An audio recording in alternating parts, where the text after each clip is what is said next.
Yo, what's going on, everybody?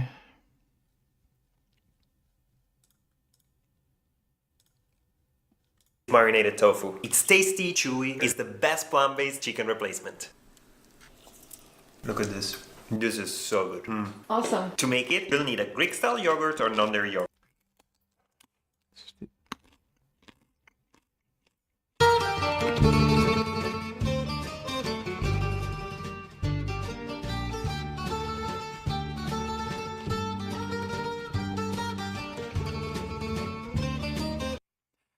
How's my stomach doing?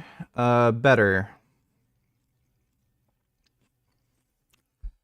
Still feels a little weird, but it's better. All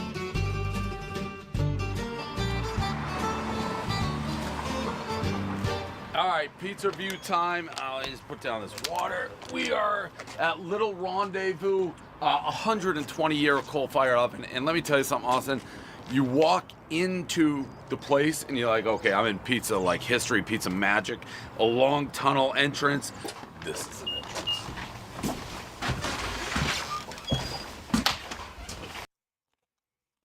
Do you use any note-taking methods or applications like Obsidian? No, don't.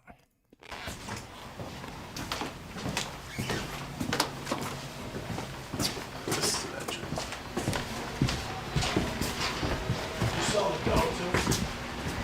We're waiting for a pie to be done, talking to the people there. Everyone's going at it. They're like, oh, you think New Haven has the best? What are we, 20, 25 minutes away? So not that far. You usually hear like New York versus New Haven or other places. A little rivalry here. We're in Meridian, and everyone's like, this is better than anything that New Haven has to offer. So little rivalry. This is, I would say, the best in the state. Best in the state. I know you're a big New Haven guy. I love New Haven. We've done it. I mean, this looks. I can tell I'm gonna love it by ear. That's the best in the world. If you're better than the New Haven spots, you're the best in the world. I think so. Also, much respect to the owner, the bald guy making the pizza. He didn't give a fuck that I was there. Took pictures with the other guy. Sup VG? Do you consider dumpster diving vegan? Someone made a post about Natasha being a fake vegan for feeding your cats beef that were thrown away in dumpsters. What do you think?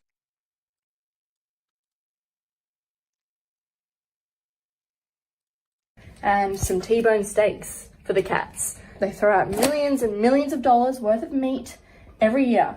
They have salmon, kangaroo meats, chicken meats, all types of raw meat, fresh from the dumpster.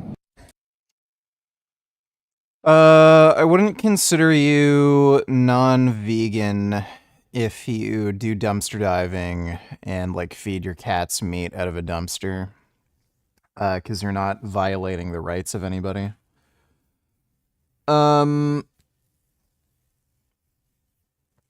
I think if you're gonna be, like, an activist and post about some of the shit publicly on social media, I wouldn't do it, because,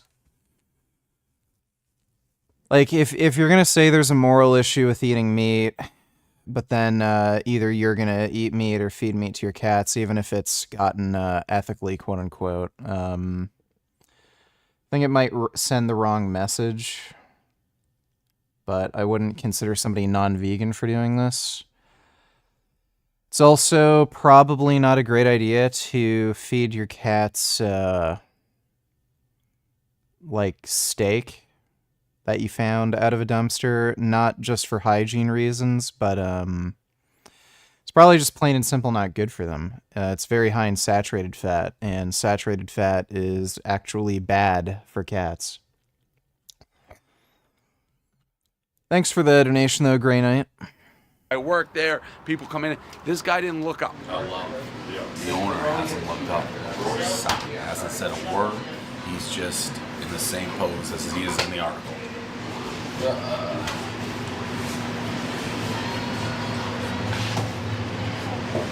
He's just making his pizza, did not give a flying fuck that I was there, which I respected the hell out of it. So here we go. Also, this shirt, this is Roback.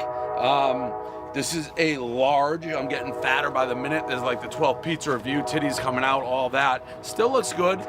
Use the code PIZZA, 20% off this week, Roback. Okay, here we go. I have Vegan Grains, $20 sup gains. Been looking at some mountain bikes lately, and call me crazy, but I've been thinking about getting a Walmart bike. Heard some good things on the Ozark Trail Ridge and Schwinn Axum. Truth, man, life is better off-road. You saw kind of dark in the trail last. It looks decently built for a hardtail, especially for a Walmart bike. Time you saw us, we had the Ozark and the Schwinn out at the indoor bike park, raised indoor mountain bike park in Cleveland, because the future. So we're gonna take you along for the ride. Let's go.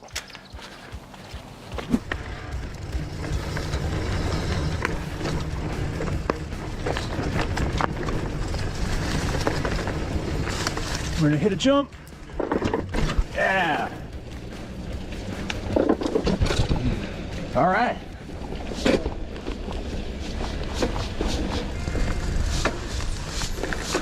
One thing I do notice, guys, is these factory Kendas are just a little slippery. Because like I said, like we said before, we just went through, that was really tight. We just went through Ray's mountain bike park, and obviously that's, you know, that's all man-made. And then you come out into the actual elements. What the frick is that? What in the, like, who is going through this? There's a drop off.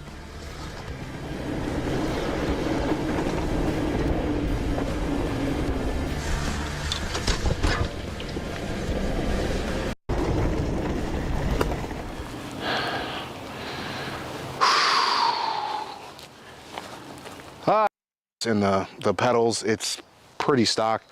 The crank, the fork, you know, that's just a cheap Suntour XCT. If you guys can hear me while we were riding the video, or excuse me, riding on the trail, was these tires, these Kenda tires. They're good tires, they're not that grippy. So just, you know, if you do have this bike, maybe something you want to upgrade maybe sooner than later. It's not bad on like super dry stuff, but when it's a little moist, a little damp from maybe it raining a couple days ago or something, then maybe consider, you know, changing those out. But you know, definitely some upgrades coming. We got a new front wheel for this thing. We're going boost.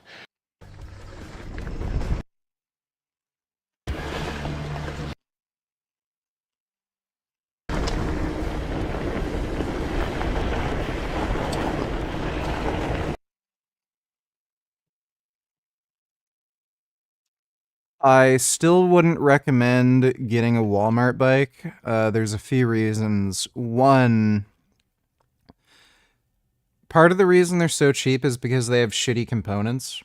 So they have a Suntour fork, which is just a, you know, metal spring fork, heavy as shit, not very compliant. Bad brakes, bad derailleur. If you're gonna have to upgrade all those components anyway, going to a bike shop and getting a bike that's a bit more expensive, you're gonna end up spending the same price anyway. Plus, you'll also have you know, dealer support. So if there's something wrong with the bike, you can take it into the shop. They can fix it or whatever, or replace parts. And on top of that, if you want to do mountain biking, you really should just get the most expensive bike you can afford. Ideally, a full suspension. You're going to be able to ride way more trails, way more comfortably. Like, riding trails with a hardtail is not pleasant. If you have a very, like, sensitive derriere, you're gonna want a full suspension bike. It's just way, way better, way smoother. You have way more control. So I would not recommend getting a Walmart bike for those few reasons. You're gonna have to upgrade the components anyway, and then you end up getting into the same price territory as you would if you just got a similar bike, just with better components from a bike shop. Thanks for the donation, though, Vegan Grains. Hi Richard. Watch. If you want. It's not long. This video is sponsored by NordVPN. More about. I might watch that, but it looks like it's just going to be a bad comedy sketch. Thanks for the donation, JP. Booty come donate $2. Species human, and you said you wouldn't be willing to kill an organism that is not human and mentally disabled. So, exactly how do you justify killing and eating animals? If I told you, you know, I really like killing and eating black people, like there's something about their flesh that just tastes really good. And then you ask me, like, oh, well, they're human though. Like, wouldn't that be wrong to kill a human being? And then I said, you know, I haven't really thought about it, but, you know, maybe I'll just consider this later and keep killing and eating black people. Like, I don't know how this is kind of a reach. This is a weird reach. You would think, like, that's just stupid, nonsense, hypocritical. Like, that's exactly what you're doing. I asked you what traits that animals are lacking that makes it so that we wouldn't grant them human rights. You named moral agency and being a human, and I proposed a hypothetical where you... Well, I feel like you destroyed him. He claims to be some pseudo-intellectual, but he bans people on his channel all the time for simply disagreeing with him. He's a jerk. He doesn't care about animals. He just wants to win a debate. It's not about animals. These people are genuinely retarded. Be comfortable killing. Well, that's people for you. Thanks for the donation, Bootycum. I'm sick and tired of being sick of tired of holding this in. I have a confession. I just sprayed all over my screen. If you know what mean, my love. Alright, well thank you for sharing that with us. Appreciate the donation, Carly. Bootycam donate tellers sent the vid to know why it said that part of the vid can you watch from the beginning. This is a weird... I'm not gonna watch 40 minutes of this fucktards video. So blah blah blah. Cancer is an almighty killer and I wish there was a cure for it. The past and the memory of Lewis will live on in the cure when it's found. Would literally... That's what... I think that's why I've been getting messages on Facebook.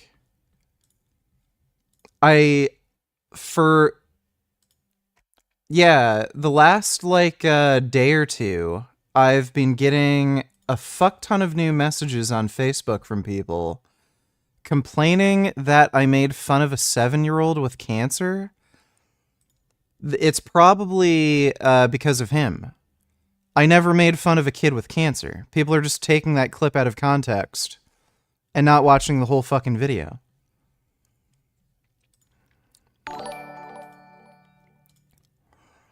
Kid Boo, donate $2, skip to 11:30, bitch nigga.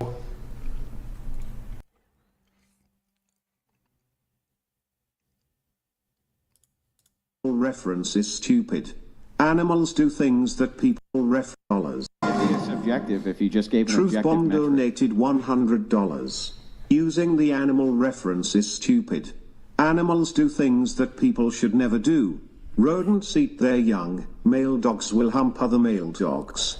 Just because animals do doesn't make it okay. We are animals. People do things animals wouldn't and shouldn't do, like pollute the earth and whatever other reference I can think of. I feel like that's like an invalid argument. Why would that be an invalid argument? Obviously, we can transcend what lower animals do, and I know this because we eat them and seem to think it's okay, and we don't eat people and seem to think that's not okay. There's a lot of cannibals. I think we have a lot of, like, issues. Do you think we should eat people? No.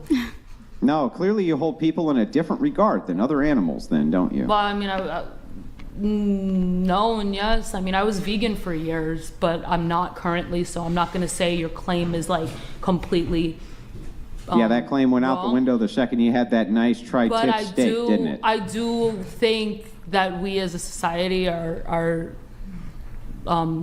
corrupted in many ways and could do better.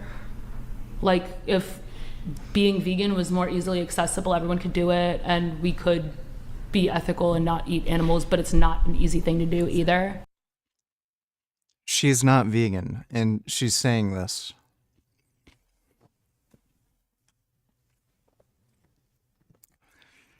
Thanks for the membership, hi Nick. Can you run name the trait like with insects? You can run name the trait with whatever you want. Don't you make tons of money on OnlyFans? I lived in Guam for 4 so months. I mean, you could be a vegan if you wanted to in be. In Guam, they don't have like tofu. Like, you can. Yeah, okay, go there but they and have vegetables. After being a fan for 4 years, I finally got a Vegan Gains hoodie. Thanks for everything, Richard. Well, thanks for the support, dude. Appreciate the donation, Heineck.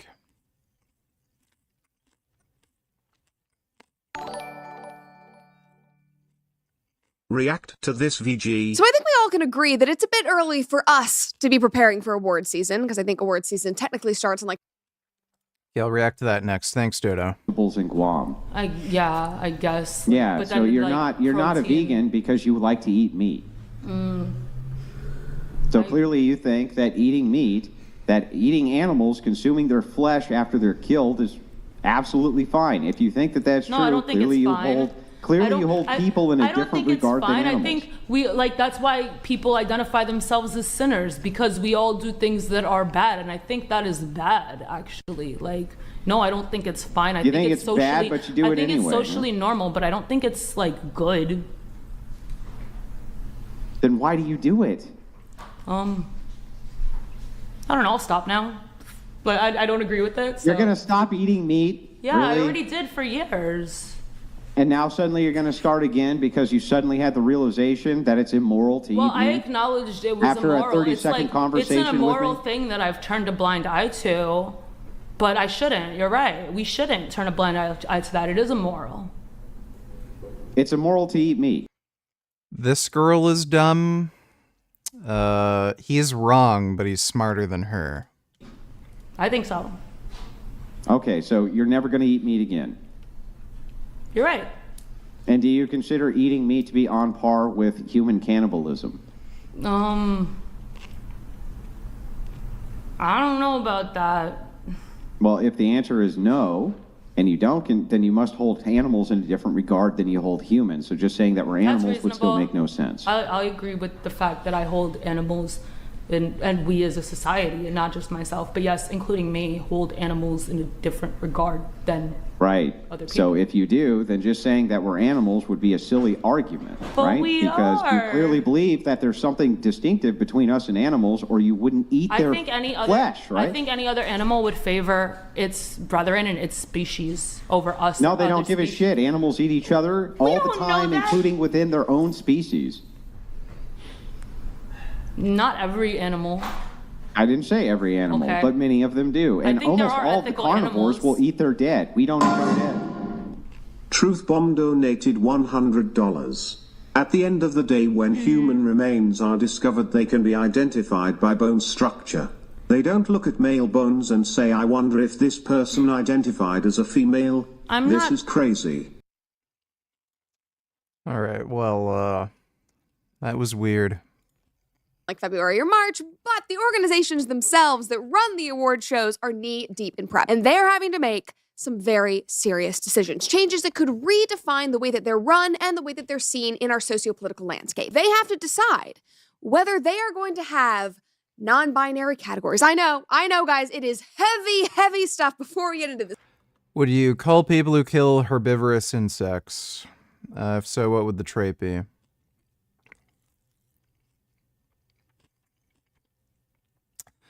I don't think you asked that question correctly, but it depends on whether or not the insects are sentient, and it depends on for what reason.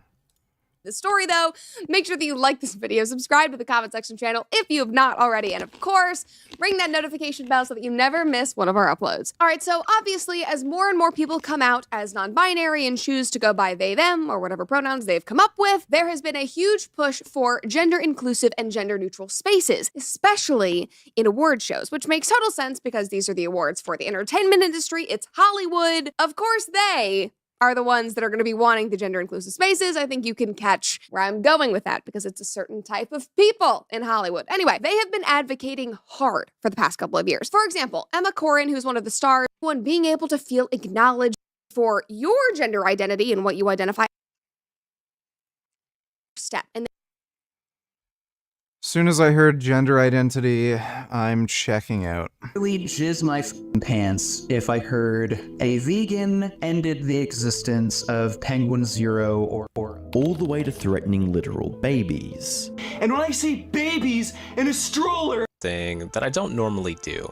I went and looked at.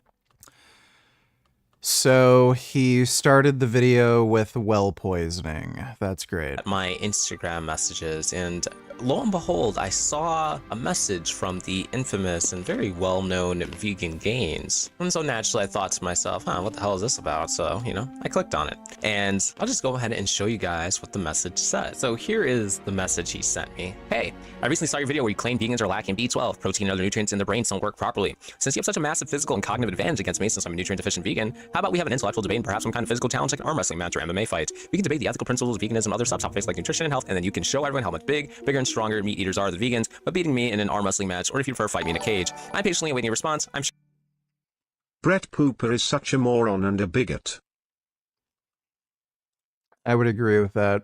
Thanks for the donation, Dodo. Because you eat meat, none of this will be a problem for you because you're a big, strong, super intelligent apex predator that can easily defeat a vegan in any intellectual or physical challenge. So naturally, as you'd expect, I was a little bit taken aback by this message and really not sure what to do with it initially. But then, I gave it some thought and realized I was like, a debate with him might actually make for some pretty good content. So perhaps I will engage with this. But obviously, I wasn't interested in doing any sort of physical challenge because, I don't really put myself in the gym very much. You know what I mean? I haven't really been lifting since I was like a sophomore in college. So like, I'm not the curl king, ain't much of a curl king anymore, if you get what I'm saying. Most exercise I really do is I go to the skate park like a couple times a week and then like walk up a flight of stairs at home. But yeah, that's really about it. So I was like, I don't think that's gonna prove anything, but sure, why not? And so I respond, hi, I'd be more than style versus evening. Now, I just want to briefly mention this topic because I'm not going to show the entire debate in this video because that would just make for a very, very long, like 3-hour long video, and that's just not going to happen. But the full debate is on my YouTube. It's under the live tab right now, so you can go there and watch it if you do choose to. But I just want to make it clear. So the video that is in question right now is the one that I have that's titled Vegans Aren't Healthy or something along those lines. And obviously I figured this would probably ruffle some feathers. I wasn't necessarily expecting Vegan Gains to come across it, but I'm assuming one of his fans or something along those lines, I think probably showed him the video because they saw it and brought it to his attention. I saw that he did watch some of it on stream, so that's kind of how this came up. But the point is, I can understand why, especially at the title, while this would definitely make some people upset. Actually, the original title, which YouTube didn't like, so I had to change it, was that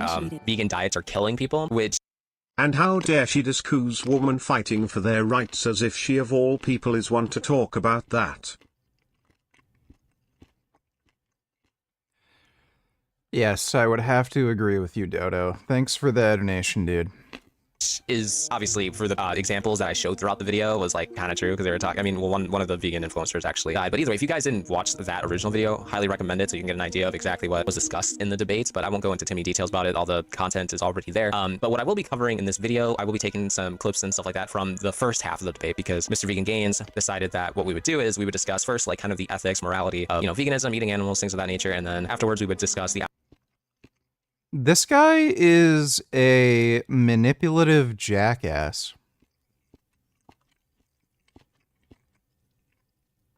So notice the way he phrased everything here. He said, Vegan Gains decided we would do this in the debate. If you actually watch our fucking debate, I said, particularly, we can talk about ethics first and then go into, like, health, if that's okay with you. So, you might have heard a few different ideas. So, we'll try to keep things civil. Obviously, we started doing this debate over the video you did about, vegans being unhealthy. That's what spurred this whole thing. My idea was to maybe cover the ethical principles of veganism first, debate that for a while, and then later on we could maybe debate some of the health stuff, and maybe talk about some of the specific claims you made in your video. Yeah, sounds good to me. That works for me. All right. And then he changed that into... Get an idea of exactly what was discussed in the debates, but I won't go into too many details about it. I'll showed him the video because they saw it and brought it to his attention. I saw that he did watch some of it on stream, so that's kind of how this came up. But the point is, I can understand why, especially at the title, while this would definitely make some people upset. Actually, the original title, which YouTube didn't like, so I had to change it, was that vegan diets are killing people, which is obviously, for the examples that I showed throughout the video, was like kind of true because they were talking. I mean, well, one of the vegan influencers actually died. But either way, if you guys didn't watch that original video, highly recommend it so you can get an idea of exactly what was discussed in the debates. But I won't go into too many details about it. All the content is already there. But what I will be covering in this video, I will be taking some clips and stuff like that from the first half of the debate, because Mr. Vegan Gains decided that what we would do is we would discuss first, like, kind of the... Yeah, like, how dishonest is it to characterize, you know, what happened in that way? Ethics, morality, you know, veganism, eating animals, things of that nature, and then... This guy is just a manipulative fucking liar. That's all he is. He is a dishonest fucking jackass. Afterwards, we would discuss the actual content of the video itself. Now that you can go ahead and watch the full debate for it to the second half of it, and you'll get all of that. And obviously you can watch my original video, Vegans Aren't Healthy, and then you'll get a full understanding of everything that went on there. And I just wanted to say, despite the title, I made it very clear in the video that I didn't think all vegans weren't healthy. I said, basically, I think that the majority of those that do a vegan diet correctly probably are healthy, but then there's also some that claim at the very least that they do their vegan diets correctly and they take all their supplements and then they still aren't healthy. And I did some further research on that. Unfortunately, during the time of the debate, I did not have those like receipts like all pulled up. Let's just say I was a little bit less than prepared for just like presenting facts. I was like, I know, like, I've read this stuff and like I've seen evidence of it, but I didn't like bring it. Like, you know, and he had like tons of tabs with all sorts of research. Like, he was very prepared. He's been doing this for years. So I was kind of caught with my pants down there. I was like, I have good points, I swear. I just I didn't bring the receipts, you know. So I wish I had done that, because there are receipts that I have that demonstrate that some people's bodies just simply do not metabolize certain nutrients from plants as well as they would from animals. And by the way, in this entire video, he didn't provide any evidence in support of any of his claims. Yeah, I'm kind of completely done with this dude. He's like Greg Doucette. I think he might actually be a narcissist. He is insanely dishonest. Just a complete and utter fucking fraud and a liar. About them at the end of the sketch. Welcome to Sandwich with a Pretty Big Pickle in It. Our pickles are, not, they're normal. Hi there, hello, I'm Elon Musk. Yeah, no, I know, I read the makeshift sign. Good. Now, I'd like this restaurant to be different than it is. I think that would be better. Oh, snap! Sorry, who are you? I'm an Elon fanboy. I'm a boy fan of Elon. He follows me around everywhere. Now, please change the restaurant. I have complained. Well, that's, this place is the way that it is. Would you like a sandwich with a pretty big pickle in it? That's what we make here. I could buy this place, I know, I'm very rich. He's so rich, you don't even know, okay? You don't believe me? Check this out. I'm gonna text the CEO right now, offer him double what it's worth. I don't recommend buying this place. Oh,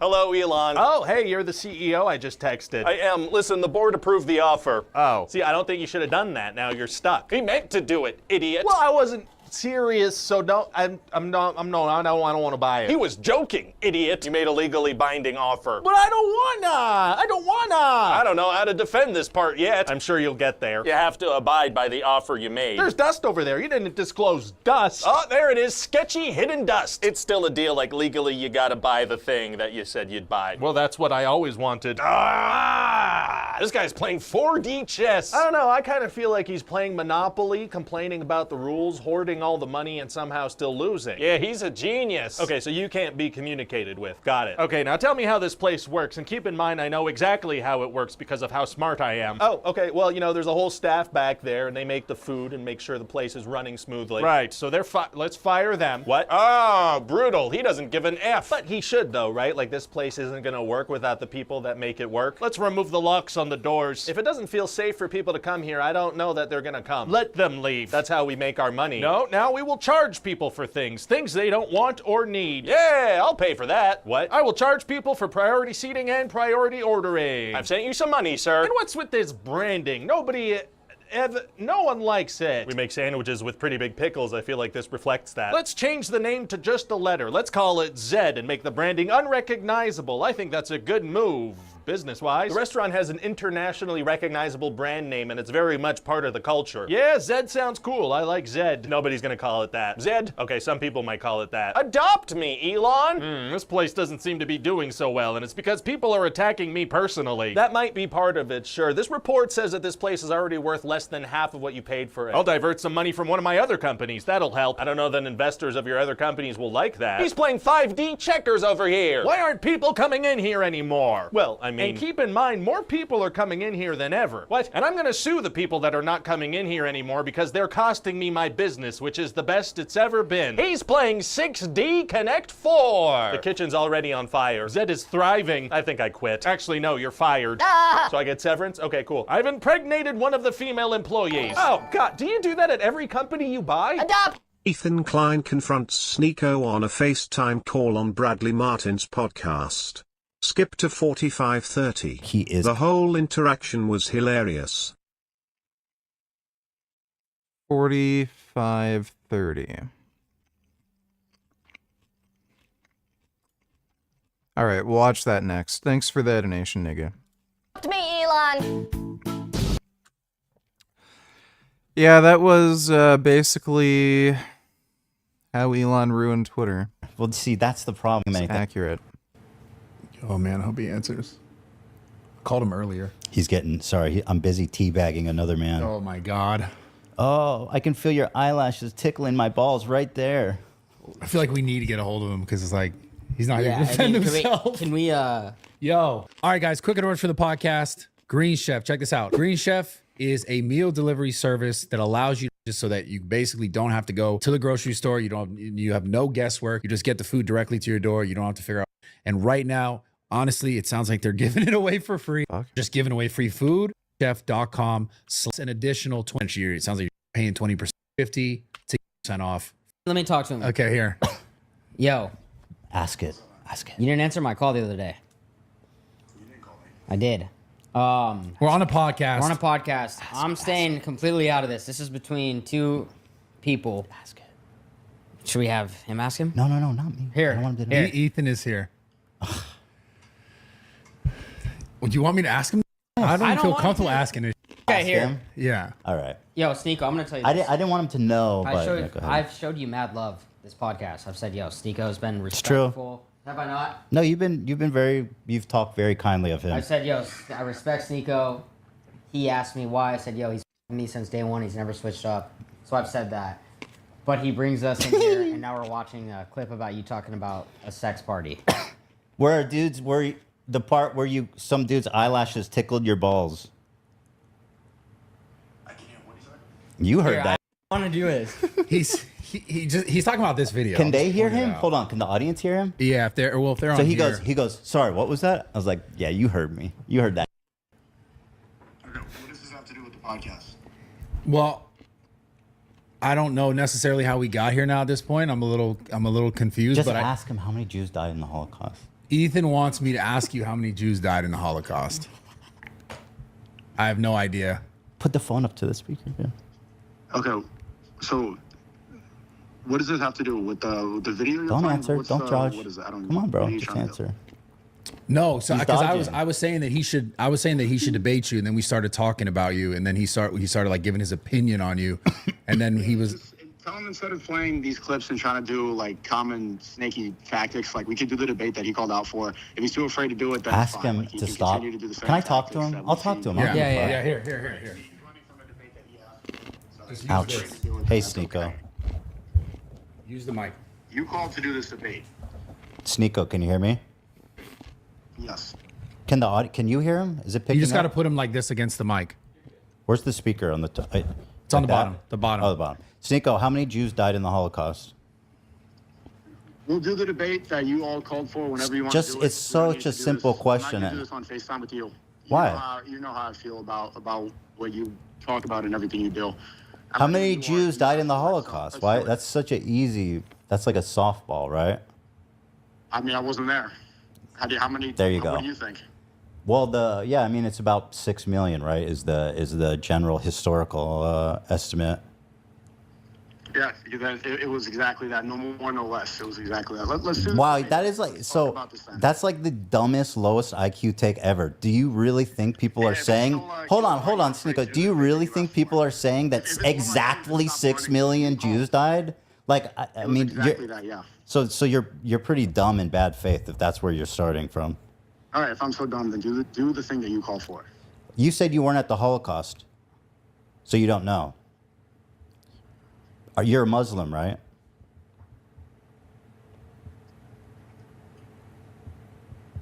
Are you hesitating on that one too? Do you not know? You know the answer to these questions. What do you say? He said, you know the answer to these questions. Yeah. Well, were you there when like Muhammad flew a winged horse to heaven? Here we go. Were you there? Then how do you know it happened? See, we have to things. He might not know about the story because he's not actually Muslim and he's new to the whole cult, but the Prophet Muhammad claimed he flew a winged horse to heaven where he met other prophets. And a lot of Muslims actually believe this, that fucking crazy terrorist whack job Ali Dawa has publicly stated he believes that. Happen and they're documented historically, and we can't pick and choose what we believe in. Like, if you want to actually go through the evidence and see like the meticulous documenting that the Nazis did, they couldn't have kept the records better. But you're going to sit here and say I wasn't there. I mean, you obviously don't believe that you believe the Holocaust was greatly exaggerated. At least admit to that. Nope, I said it's exactly what they said it was. It was exactly 6 million, no more, no less. Exactly. Mm-hmm. And do you still dream about a fellow's eyelashes tickling your balls when you jerk off? Because I bet that felt pretty good. Say this to my face when I see you. Why are you mad? Why are you mad? Because I can imagine that felt really good. I mean, okay. I like my balls tickled. Look in your wife's eyes and you see that the IDF soldier that's genociding Palestinians. You feel good about that? Well, it's mandatory conscription, so I mean everybody's. It's mandatory. Yeah. Yeah. So when you're with your wife and you see an IDF soldier. Say what? You're happy sharing a bed with an IDF soldier that's genociding Palestinians. That makes you happy? Well, my wife hasn't killed anybody or participated in like combat, but like I do love my wife. I am part of the military that's committing genocide right now. You're comfortable sharing a bed with somebody. You know, if he's gonna deny the Holocaust ever happened because he wasn't there, Ethan should have said, okay, well, how many Palestinians have died in Gaza? Oh, well, were you there? Participate in that? She hasn't participated in that. No? She wasn't a part of the IDF? Well, she was, she was part of the IDF, as all Israelis are. I love my wife, and I'm very proud and happy to share my bed with her. I'm very critical of the Israeli government, though, and I agree it's terrible what's happening there. Do you want to tell me how many Jews died in the Holocaust, or how good it feels to get your balls tickled with eyelashes? Come on, bro, you know what would be good? Next time, bring like a bird feather. That would be hot as shit. And just tickle the sack with that. That would be really exciting. All right, you seem upset. What is going on? You seem upset. You seem upset. Well, I'll let you go. Well, Sneeko's a Nazi, but we have some major already knew about that. Updates of mixed martial arts. Starting with the news, Paddy Pimblett sends a message to Islam. So as most of you guys know, Pimblett achieved an impressive win against King Green, which put him in the top 15 in the UFC lightweight division. Islam reacted to this by saying that if Paddy keeps winning and makes it into the top 10 fighters, they could fight for the championship. After hearing this, Paddy sent a message back to Islam where he You know, VG, remember when I first introduced you to Brett Cooper back when she was only 21 and you said as she grows up and goes into the real world she will change? Well, she's 22 now and she's still the same. I don't know if I ever said anything to that effect. She might stay retarded. Who knows? Thanks for the donation, Dodo. Thanks for the membership, Melanie. Appreciate it. Calls him out. Take a look. Do you see that where Islam was talking about me today? Would you fight Paddy the Baddy, considering that the lightweight division, you've already ran through it once. He's climbing through the ranks now. When he deserves, why not? If he won the next couple match and when he's gonna be like top 10, why not? Because I don't have some excited fight in my division. We need some new name. He said he's an exciting fighter and that, keeps winning, you never know, he could fight for the belt and that. You know Islam, we're coming brother, we're coming. Stipe shared a new post on his Twitter handle with the caption, "Train like a beast, look like a beauty." Here's how the MMA community reacts. Holy Stipe, bro, you have the chance to do something really funny. I think you know what I mean. LOL, looking great for a 68-year-old champ. Stipe, I pray you got gas left in the tank because I've been in your camp since day one. I know Father Time takes no prisoners in the world of MMA, but for the love of God, please. Dude, if he fights John Jones, he's gonna get fucked up. Like, he is old. There is no way I can see Stipe fucking beating John Jones. Colby Covington caught a child predator. Covington recently joined a Kick streamer to help catch child predators. During the stream, he has been actively confronting these people in public places, which has resulted in multiple arrests. He confronted one alleged predator so intensely that it made the person cry. MMA community also praising him a lot for this. Check this clip. Dude, you deserve to get fucking feed into the alligators in the Everglades. That's what you deserve, dude. Your whole life is a lie. You just lie after lie. You said you're 26. You said, "Oh no, I never done this before." You're lying. You're swearing to God. You're lying on God. You think God would appreciate you lying to Him? Start being honest with yourself, man. That's why you need to call your wife right the now. And guess what? Yeah, you need to call your wife or calling the cops. One punch will you. Look. This is your fate. This is your fate. Watch this. Oh! I got it. Holy shit. UFC champ. Colby Covington went off on LeBron James as well. Recently, while talking about the Olympics, Covington took a jab at LeBron James. Greetings, my fellow patriots. The time has come. The worst Olympic Games in history have finally come to a close.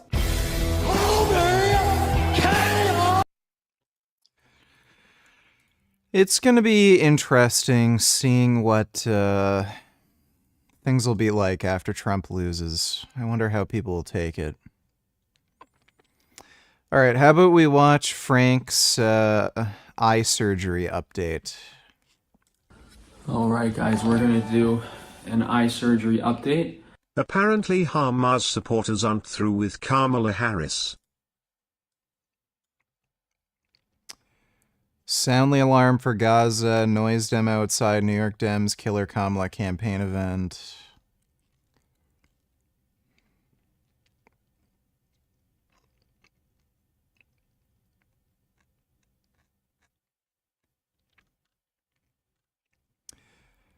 Sound the alarm on the mass rape. As far as I understand, there isn't any mass rape. These people are just so fucking deranged. Like, as if it would be preferable to have Trump win. Like, why are they fucking harassing Democrats? They're fucking stupid. Thanks for the donation, Grey Knight. Because it's had such a negative impact on every aspect of my life, business, personal, physical, mental, and unfortunately it doesn't look like the end. Of course she won't. She's 22 and BTW even married now. Shiz is not growing up anytime soon. Yes, that is true. Thanks for the donation, Dodo. It is in sight. Like, for those of you guys that aren't completely in the loop, we had cosmetic surgery back in November of last year, and you know, it didn't seem like there were any negative possibilities. Like, I was like, oh, worst case scenario, I'll just kind of look the same. But I was misled. I was not told all the possibilities and outcomes of the surgery, and you know, I thought, hey, I'd be happier and Maybe I could even take a break, go on vacation, actually have some fun, because I'm in my early 30s. I've never had fun a day in my life. But instead, I'm spending 7 hours in my car every other week, driving to see doctors in New York. I've had 2 corrective surgeries since November, and it's still not fixed. I still don't look normal. I still look cross-eyed, and I'm still having vision issues. Yep, he's still cross-eyed. It looks like this eye points inwards and a little up. And this one might still point a little inwards. So still cross-eyed. That unnecessary cosmetic surgery that he spent $30,000 on was definitely worth it. Issues. I still have double vision, and my vision literally goes blurry every second. So I'm very unhappy. I'm upset, and the biggest thing for me is, like, I haven't really been able to do YouTube or TikTok or YouTube Shorts or post health and nutrition content, and I feel like I wasn't finished yet. You know, despite like me being plagiarized, there being literal hundreds of shills copying dietary information that I've come up with, like outside of all that stuff and me being shadow banned and saying like, oh, whatever, I might as well not post content anymore. I still feel like I have a lot to offer in the health and nutrition context, and this happening is just like beyond discouraging. If I don't even want to be on camera or take photos of myself anymore, I can't do that. You know, I was looking, I've probably posted like 40 or... Dude, isn't that hilarious? He got cosmetic surgery because he thought it would make him look better and improve his confidence, and then he just fucks up his own eyes, and then he feels worse about himself than before. 50 YouTube videos since the surgery, and compared to what I usually do, it's like I usually do 200 or 300, and that doesn't include like all the TikToks and all the YouTube shorts. I'm basically just posting like a business vlog every week just to keep the business afloat, which I'm not even doing well on because I have to pay more employees to do the things that I'm supposed to be doing. You know, I don't feel physically good. I have a hard time doing things every day. Thank God I found out about this Kratom stuff to make me feel better and keep me going, because He's addicted to Kratom. I told you. He's addicted to Kratom, and he's relying on a fucking drug to get him through the day. I told you it would happen. Oh my god, dude, what a retard. I'm just so discouraged and upset that I'm either laying in bed all day or at work. I don't do anything else. I went to see another plastic surgeon yesterday to see what can be done, and basically they said that the surgeon that originally did the procedure said it's not reversible, and that any sort of correction that you would try to do to fix the asymmetry, which isn't really the problem here, it would be riskier. Chances are you'd cause more of an issue than if you left it alone. But the problem is, he said it was irreversible and can't fix the problem now of my eyes being too close together, me still appearing to be cross-eyed. I went to another plastic surgeon in New York yesterday who said that they can go in and reverse it to some degree, but to me that seems like that's why we have this problem. That, like, to me, going in there and doing that crazy invasive procedure again, well, look what it did the first time. I think that's completely nuts and out of the question, but he said he could do it. The surgeon that did the corrective procedure for the eye position, which is completely different than the cosmetic stuff. The cosmetic surgeon did things physically but messed up my eye movement and has no like specialty or understanding of that aspect of eye surgery. So we had to go to a different type of eye surgeon that does strabismus surgeries, which is eye muscle movement, and that guy is the one who did the 2 corrective surgeries to try to fix the position of the eyes, but they still don't look good, and that seems to be the only option there is for me to look completely normal Problem is, this guy's telling me my eyes are straight. You know, your eyes, he means like they're straight. So he's They're clearly not straight. saying if he moved them anymore, my eyes would be outward and I'd have problems. Do I believe him? I don't really know, because I still have some double vision. Like physically, it looks like my eyes are still pointing inward. So I don't know if there is room to move the eyes outward anymore, but he's telling me there isn't. He's telling me my eyes are already completely straight, which is not good, because that means that this is the final end result of what I'm going to look like, which I'm incredibly unhappy with and is not acceptable. You know, I'm being very patient with these doctors. I've probably given them more chances than I should have. Been thinking of doing a kind of extreme bulk. 90 pounds in 3 to 6 months. Is there any concerns? I don't really mind being fat for a while and maintaining / recomping at my new body weight. Yeah, that's remarkably stupid.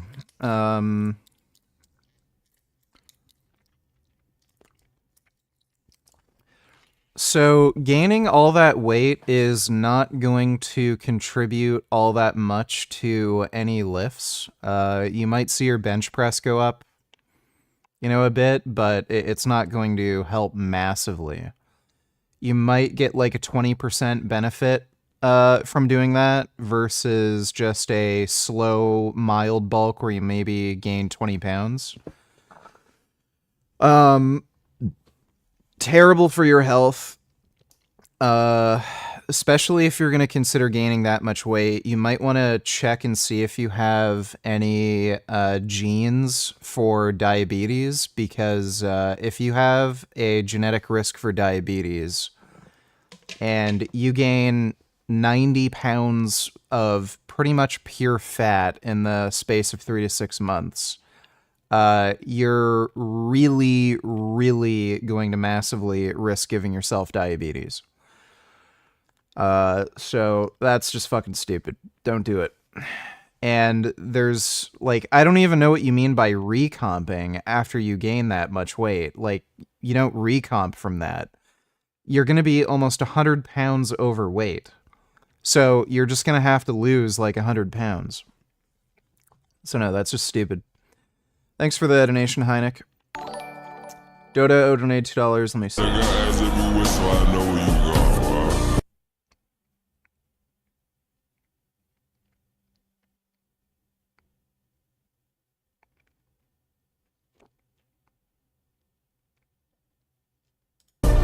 I could drop ties in this bitch. Drop like flies in this bitch. I feel like this is every fucking YouTube comment. I see what people post on my channel, especially like after I reply to somebody or if I have a debate with somebody else, then some of their fans come over and comment. Like it's like they're Chinese and they've literally just heard about English yesterday. And then they're like using Google Translate or something. Like, it's fucking, I don't know how people's brains work. They're just completely retarded. I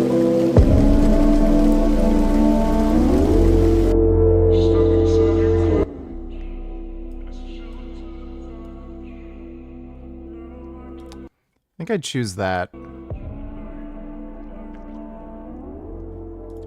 That looks pretty cool. I think I'd choose number 3 still.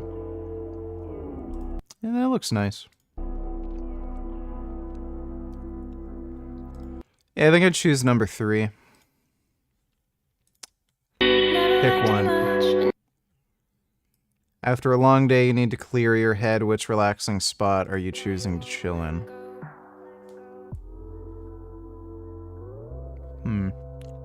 That looks nice.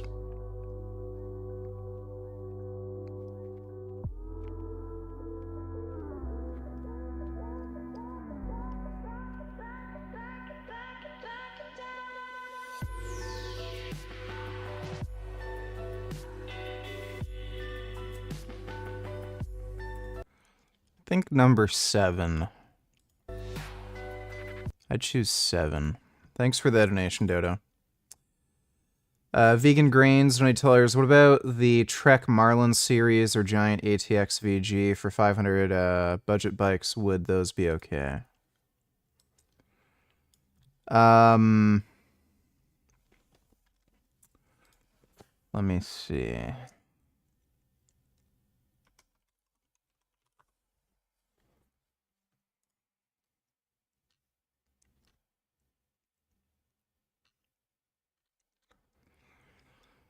The problem with Trek is they're built like absolute shit. Especially their carbon frames.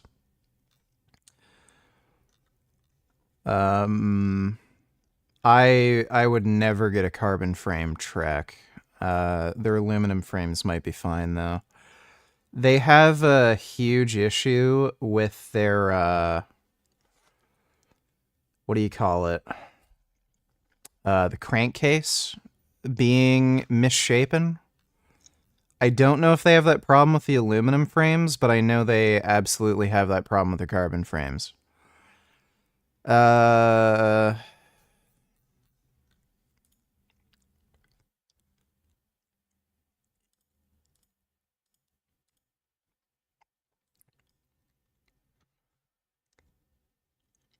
So this isn't a mountain bike. This is a trail bike, just so you know.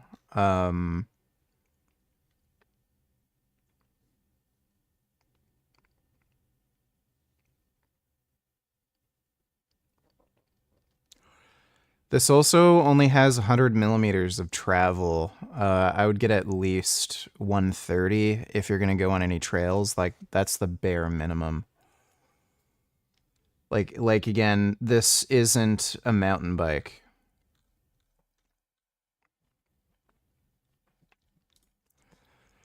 So this is a trail bike, not a mountain bike, dude. You can even tell by the handlebar stem and everything. It's just not a mountain bike. So you're not going to be able to do mountain bike trails on this. This is just a trail bike. Thanks for the donation, though, Vegan Grains. Did you sleep well? Jasmine said you were on a diet. New Frank vids to watch. I did sleep pretty well. And yes, I am on a diet. I have been dieting for 2 weeks exactly now. And I haven't weighed myself yet, but I think I might have lost somewhere in the neighborhood of 20 to 30 pounds. So I've lost quite a bit of weight so far. And you are in luck, there are new Frank vids to watch. We're watching one right now. Thanks for the donation, James.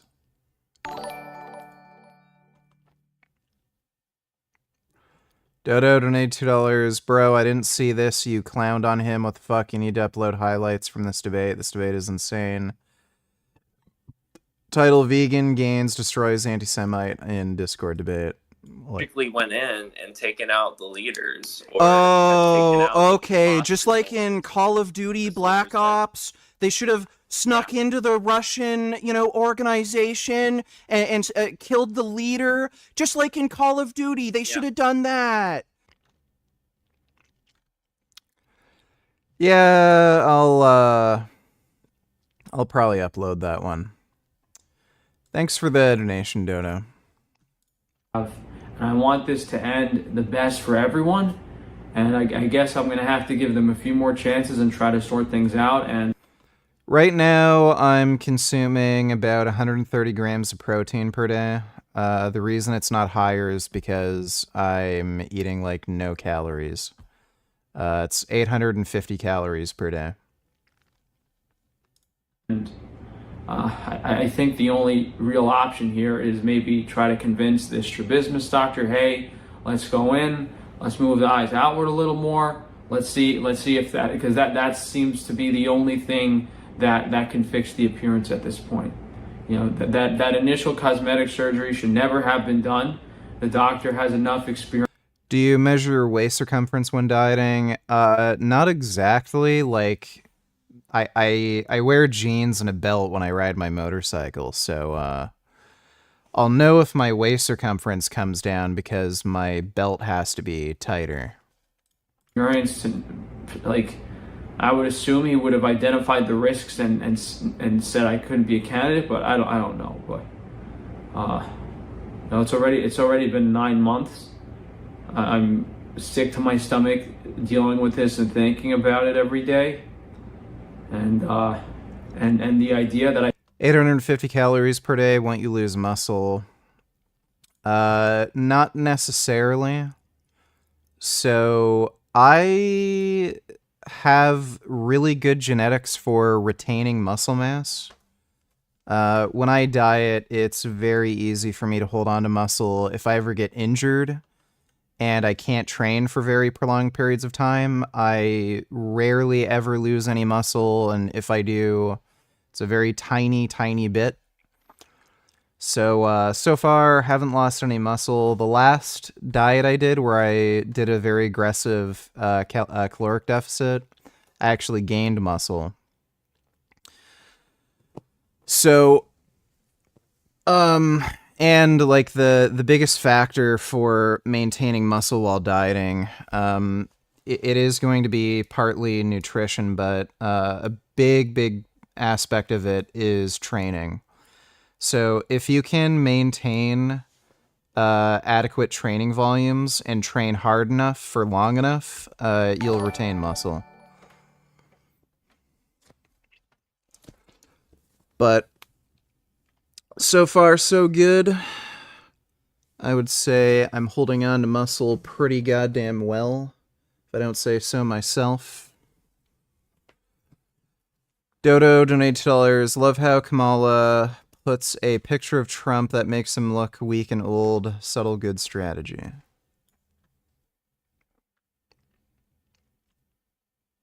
You just say, you want to quit? They go on strike. I won't mention the name of the company, but they go on strike and you say, that's okay, you're all gone. You're all gone. So every one of you is gone, and you are the greatest. You would be very good. Oh, you would love it. But you know. Yep. They're just so insane.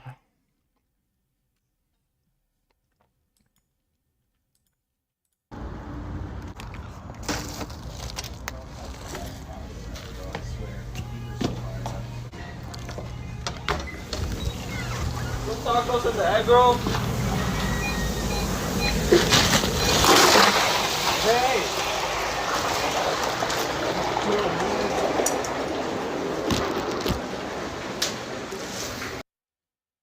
Dude, that could, like, actually cause an explosion.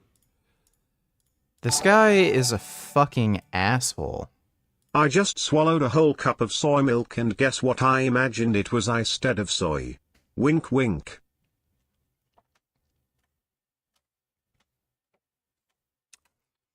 I gotcha. Thanks for the donation, Carly. If I was working at that restaurant, I would beat the living shit out of that guy. Like, he would be just pulp on the ground. What a fucking dickhead. Holy fuck, dude. See this right here? 100% fatality rate. Every mother who ended up in there has died. He's right, because this is what's known as the death machine.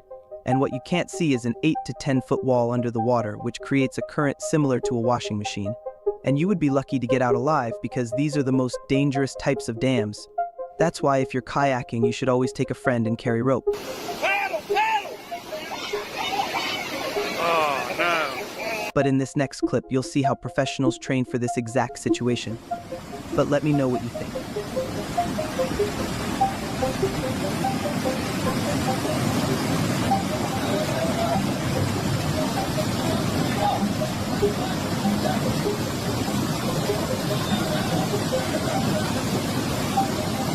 See this right here?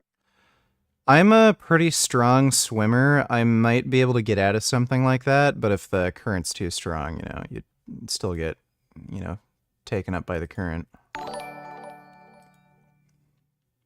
The singing is really bad, but the sentience is really, really good.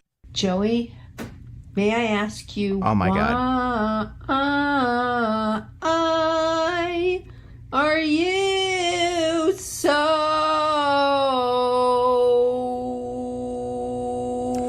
Whoa.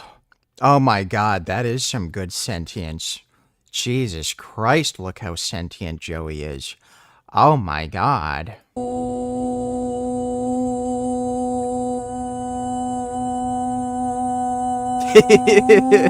Oh my God, look at his little kitty face. Oh my God, I love Joey. Joey is my favorite kitty, and I'm going to take him because I want him. That's a really cute kitty. Thanks for the donation, even though. I kinda fucked my erector spinae. I've been working on it with physio and things were looking good. Then I tweaked the muscle again doing DB flies. Is it cool if I use the pec deck instead of flies? Any suggestions on working/stretching erector spinae? So one question I would ask is how strong is your deadlift? Because if you have a very weak deadlift, that might explain why you have a tendency to injure your lower back. I would say, like, try, and I'm assuming you're a male, try to get your deadlift to at least 225 for sets of 5. And see if you still have ongoing back issues. You might not be able to do deadlifts right now because of your lower back being tweaked. One thing you can do in the meantime is reverse hypers. So even if you can't find a reverse hyper machine at any gym you're going to, you can just lie down on a table and do reverse hypers. So even if you have a really fucked up back, reverse hypers don't seem to aggravate anybody's back. So that's a good way of strengthening your low back without aggravating whatever injury you have. Secondly, yeah, I would recommend stretching. So toe touches, so just standing, reaching down and touching your toes, just to help improve mobility. Make sure you're not rounding your back, however, when you do toe touches. Keep your back straight and hinge at the hips. A lot of people make that mistake, and then they don't actually improve their flexibility in their hamstrings and hips. So you might have very tight hips and hamstrings, and that might also be contributing to the low back injuries. And yeah, in the meantime, you can use things like machines to avoid having to pick up dumbbells and shit and hurt your back. But I would try to do those two things: reverse hypers and like toe touches, stretching. You might also benefit from some deep tissue massages that might help. But yeah, if you keep getting low back injuries, I would say, like, really try to focus on bringing up your deadlift and, don't push things too far. Slowly increase the weight. Use a weight that's very easy for you at first, and then slowly build up the weight just so you don't...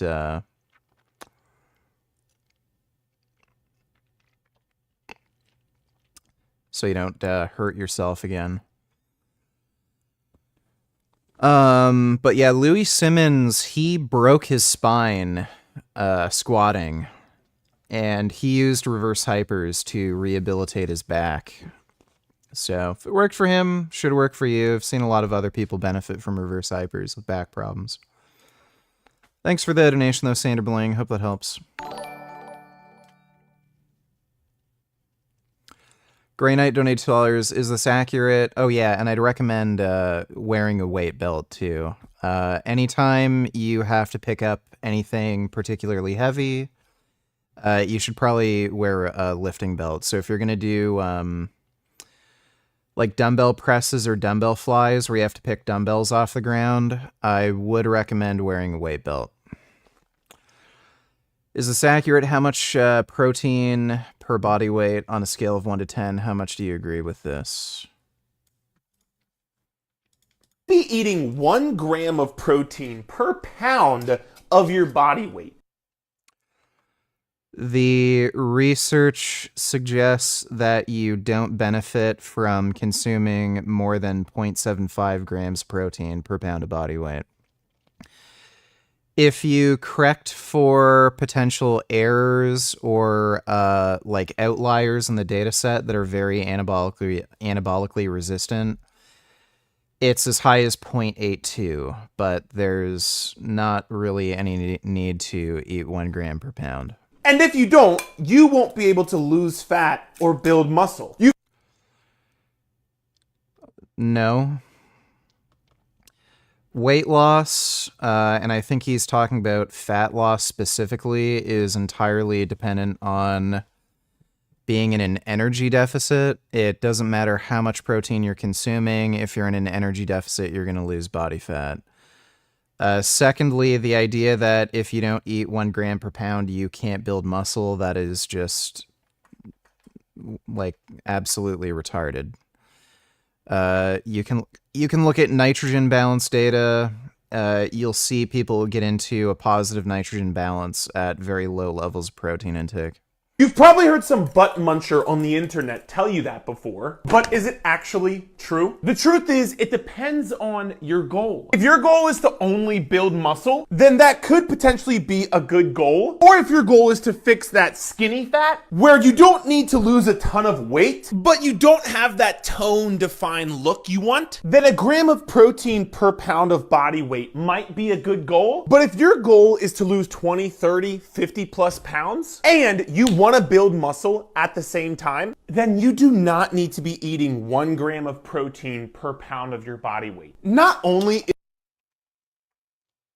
You don't need to eat 1 gram of protein per pound of body weight, period.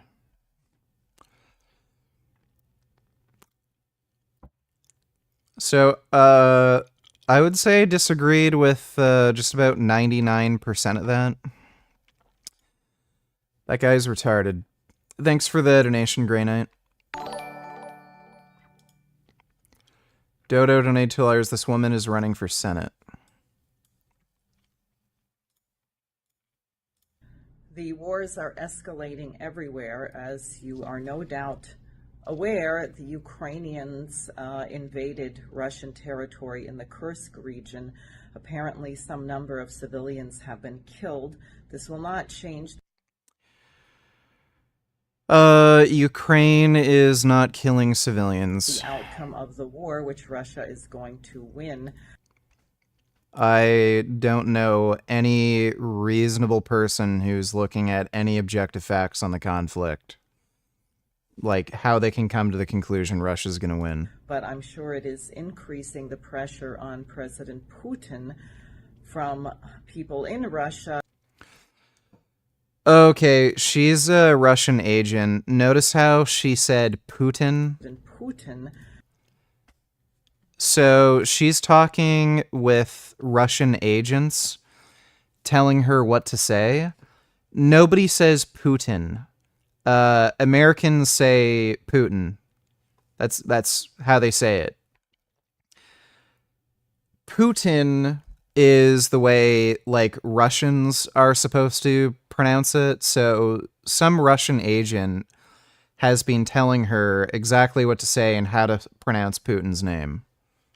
On President Putin from people in Russia wishing that he would act more brashly and respond more harshly. He is responding in a very measured way because the United States... Yeah, so apparently bombing children's hospitals is acting in a measured way. ...has no apparent leadership, so whatever leadership we have is criminally arrogant and delusional, and it's not in the form of Joe Biden. And we have nuclear weapons, so it is a very dicey situation. It is not a dicey situation. Russia is clearly committed to not using any nuclear weapons. It's urgent that the American people weigh in and join me in demanding that our Congress, our House and Senate, stop sending weapons to Ukraine. Yeah, because why would you want them to win? Force them to the negotiating table, and the same with Israel. We should not be arming Israel. We have to stop the mass murder occurring in Gaza. I'm Diane Sayre, LaRouche Independent. What a fucking whack job. Just dumb, useless bitch. Biden ASMR. Joseph R. Biden, 46th President of the United States. His has been a challenging... Late July with your family, and you make this historic decision. Tell me the story. Look, the polls we had showed that it was a neck-and-neck race. Would have been down to the wire. But what happened was a number of my Democratic colleagues in the House and Senate thought that I was going to hurt them in the races. And I was concerned if I stayed in the race, that would be the topic. You'd be interviewing me about why did Nancy Pelosi say, why did so, and I thought it'd be a real distraction, number one. Number two, when I ran the first time, I thought of myself as being a transition president. Okay, well, thanks, Jodo.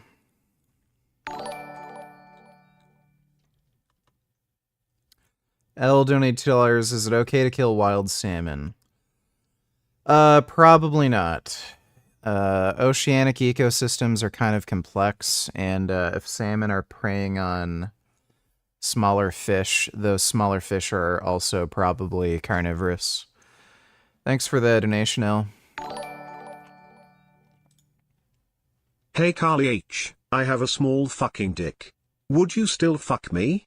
I don't have enough confidence to say can I fuck you. Alright, thanks for the donation, Vegan Runner.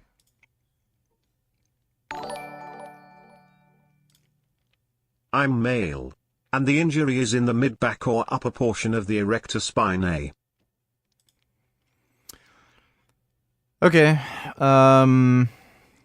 mid-back. So, I would still probably recommend doing reverse hypers.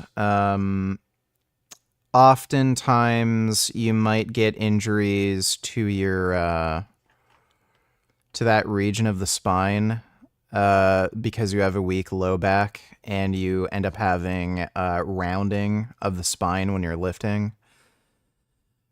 Also, to help strengthen your mid-back, I would, start to incorporate pendlay rows. That would probably help you a fair bit with strengthening your mid-back and lower back as well.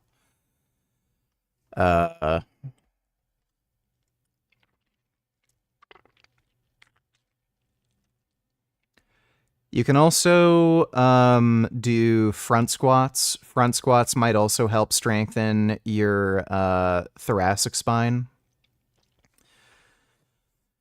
And prevent you from getting another one of those injuries. So pendlay rows, front squats, and again, slowly increase the weight. Don't aggravate the injury. Start really, really small. Slowly work your way up so your body can, adjust and get stronger without risk of injury. But thanks for the donation, Sanderbling. Hope that helps. And just make sure you really are conscious to not allow your mid-back to round. CM Punk fan donated $2. How are you so comfortable without a spotter? Well, I have safeties, and they're not these stupid shitty safeties that can... where there's a space in between the safety and the upright.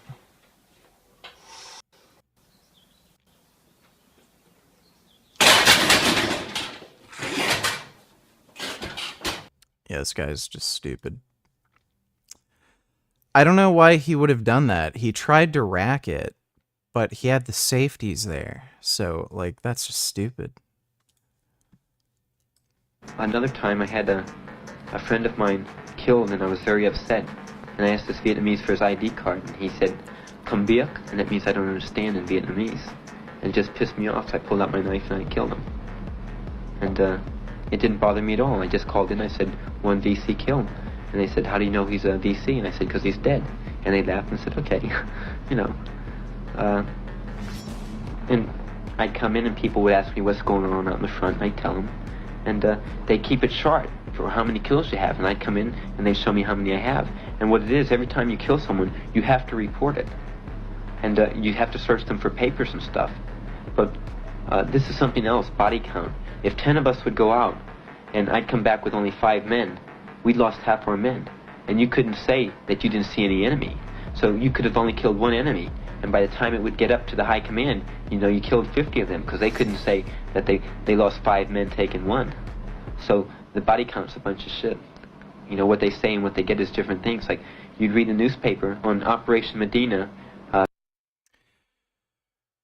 So this guy is a psychopath. 200 of us went out and about 47 of us made it back. And they just ambushed us and wrecked the hell out of us. And I didn't see any gooks, man. They were sitting in the trees dropping grenades on us, and they had machine guns on the front and the side. And the newspaper said we had all these kills. You know, I didn't know what the hell they were talking about. I never saw any kills. But they just didn't like to admit that all those men got killed for nothing. Yeah, Vietnam was probably the dumbest war America ever got involved in. Probably even dumber than Iraq. Thing is worthless, like my Palestinian alarm clock. Allahu Akbar!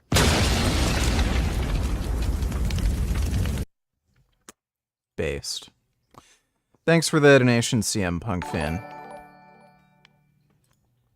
Ukraine is invading Russia is being said as if Ukraine is the aggressor.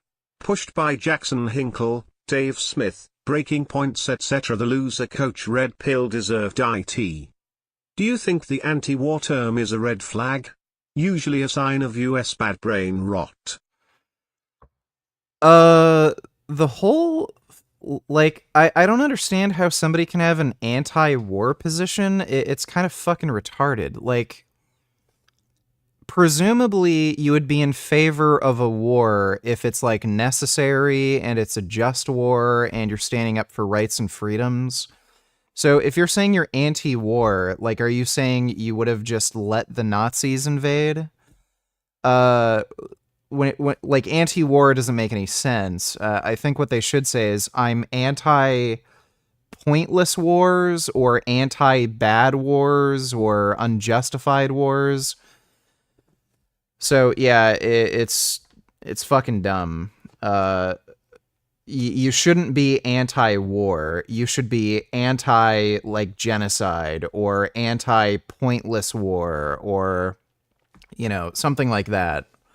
But war is a good thing when you're standing up for human rights, like in the case of, you know, defeating the Nazis. Thanks for the donation, though, Goomba.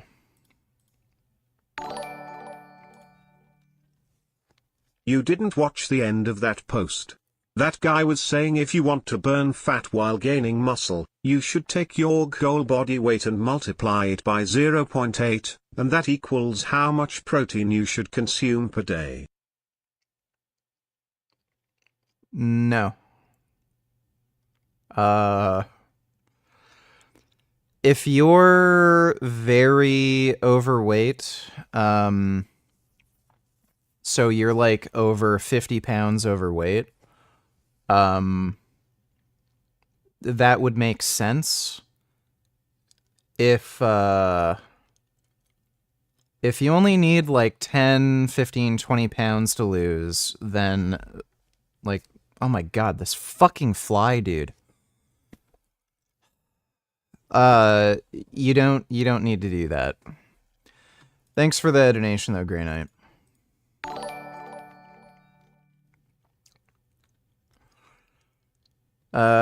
Continue the Frank vid and pause donations, otherwise we're never getting there. I know how to do my job, okay? Thanks for the donation, dude. Fuck!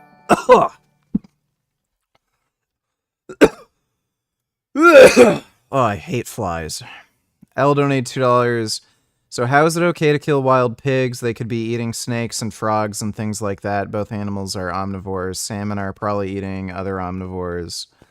Make it make sense, or just call yourself Gaines.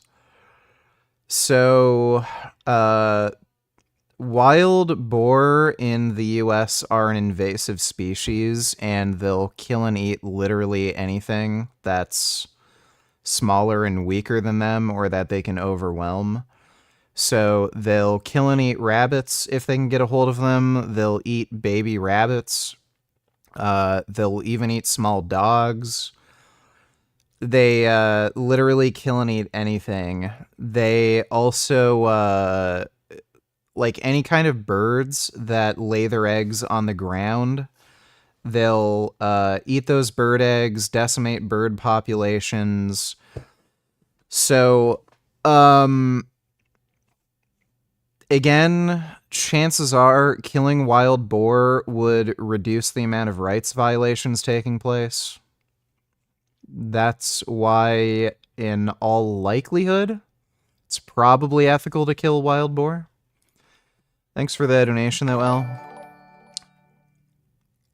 React to this. Israeli Prime Minister Benjamin Netanyahu has for weeks now denied he's delaying a ceasefire deal in Gaza by toughening Israel's position in the negotiations. Netanyahu continues to blame the stalled negotiations on Hamas, while senior members of Israel's security establishment are accusing him of personally slowing the process, including his defense minister, Yoav Gallant. Israel in late July gave American, Egyptian, and Qatari mediators a list of new clarifications and qualifications that made the principles of a ceasefire it had made in May, of a ceasefire plan in May, less flexible. Hamas has also been unwilling to compromise on many key issues, and the terror organization has also requested its own extensive revisions throughout the negotiations. Despite Hamas leader Yahya Sinwar's supposed interest in ending the war, Hamas on Sunday evening said it did not plan to send negotiators even to Thursday's talks. Israel's Channel 13 News citing Netanyahu is not the type of person I would expect to be thrilled about having ceasefire negotiations with Hamas, but from the way things have been going, I would say Hamas is probably more of the problem than Netanyahu, not that he's blameless. Again, they were in talks to have a ceasefire deal a few months ago, and they refused to meet any of Israel's obligations, so, you know, it is what it is. If they want to get blown up, shot up, and fucked up, then so be it. Thanks for the donation, Dodo. What do you do when you're bored and there's nothing to do? Isn't it dreadful when you're dieting and can't enjoy food, so you're just up and alert all day? So, I haven't really had problems with sleep. If you do enough training throughout the day, you're probably going to be tired and just fall asleep by the end of the day. I think you run into that problem when you're not training, or at least not training hard enough, and you're in a large caloric deficit, and you're kind of just, you know, sitting around and waiting. That can definitely happen. I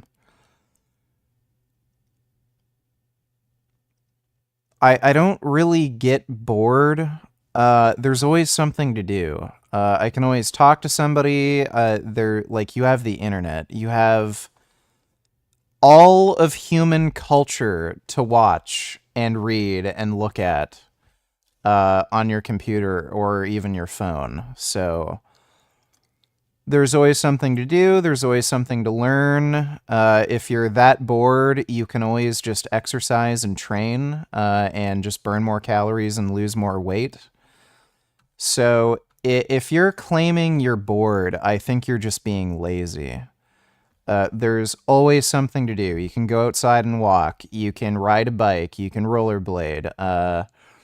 You know, even if it's technically a non-training day, you can do some kind of exercise that will burn calories and not interfere with the rest of your training. You can do just very light list cardio. There's always some new movie you haven't seen, or anime to watch, or, you know, language to learn, or video game to play, anything. So if you're bored, I think you're just being lazy and you're not actually deliberately trying to go out of your way to occupy your mind. But thanks for the donation, Gohan. Appreciate it. Animals in Gaza deserve to die because they're carnivorous? Disgusting. You're not vegan, you're a plant-based animal abuser. It's no wonder why nobody takes veganism seriously. You're a failure to the animals and to the movement. You should be ashamed of yourself. Well, unfortunately, Jessica, you're a retard and nobody cares what you think. Thanks for the donation. L donated $2, added the word probably, so it could probably be vegan for me to kill and eat wild salmon since they will eat small fish and even jump to catch insects. I never said probably when it came to salmon. I said probably not with salmon. Saying it's vegan to eat wild boar, an invasive species we introduced, seems to me would commodify pig. Well, I brought that up when everybody started fucking whining and crying and fucking being annoying like Dodo. There is that consideration that wild boar exist because of the pork industry. So you could kill, like, if you had magical powers and you could snap your fingers and kill every single wild boar, they'd probably still prop up again because they just escape from the pork industry. So, I'm not sure if it's ethical considering, yeah, they're there because of human activity and they're gonna stay there because of human activity. So, I don't know, I'm a bit agnostic. Thanks for the donation, L.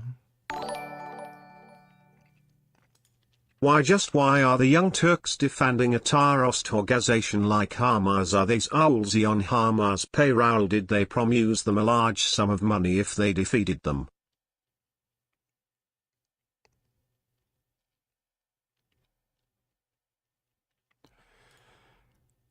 Probably not. They're just probably retarded. Thanks for the donation, Dodo. Are you going to upload some pie chic and penis updates to OnlyFans after your cut? Also please watch. Yes, I will. Tonight to the urgent manhunt at this hour after a convicted killer escaped from guards in a hospital parking lot near Durham, North Carolina, running into the woods, still handcuffed and restrained at the waist. He was serving a life sentence for the murder of a child. Here's ABC's Faith Abube. Tonight, a statewide emergency alert issued in North Carolina after a convicted murderer escaped from armed guards in a hospital parking lot. An inmate has just run from the hospital. 30-year-old Ramon Alston, described as dangerous with a violent criminal past. Federal and local agencies, including the U.S. Marshal Fugitive Task Force, seen urgently searching the Hillsborough area. He's either within a 5-mile radius or he's in the rest of the world, and we're searching both.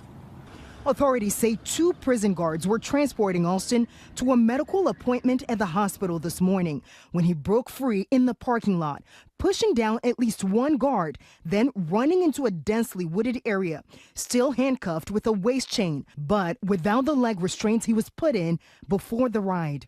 They're much like a handcuff, puts pressure against your Achilles, which slows you a good bit. It's uncomfortable. How he got them off, I don't know. The convicted felon was serving a life sentence for fatally shooting a 1-year-old, Malia Williams, on Christmas Day in 2015. The child struck while in her mother's arms outside. Wow, this guy's a massive piece of shit. And David, the Hopefully a bear ate him or something. Orange County Sheriff says the armed guards who were transporting Alston did not have an opportunity to draw their weapons. As standard procedure, their conduct is now being reviewed as part of this investigation. David. Why in the fuck would the police not be able to shoot a fleeing suspect who murdered a 1-year-old You know child? what, this is exactly why a little thing called the death penalty exists. Well, yeah. Thanks for the donation, Dota.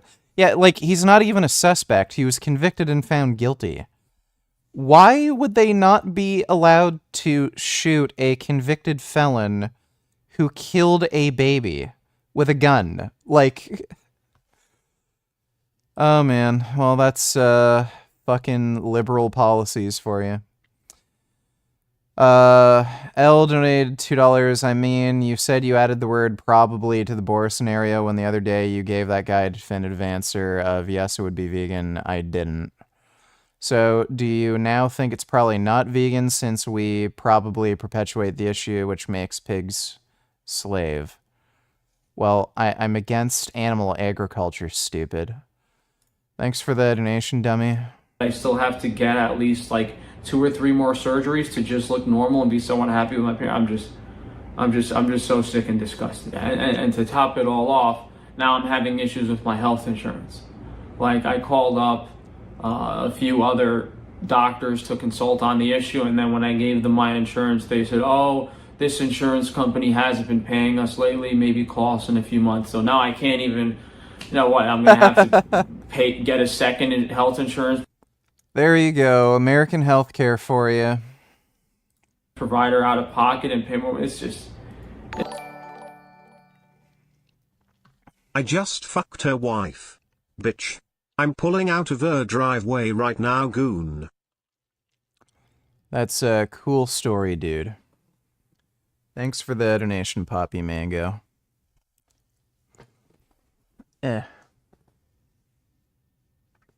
Might have actually whacked the fly. Hopefully it's dead. No, it's still there. Yeah, I'm just so completely disgusted. I don't know what to do anymore. I'm tired of dealing with this. It's hard enough for me to film these vlogs every day and try to keep my business and all the operations going, but I don't know what to do anymore. Yeah, I don't really know if the strabismus surgeon moved my eyes as outward as possible. What I think might have happened was he did the first procedure to move the right eye.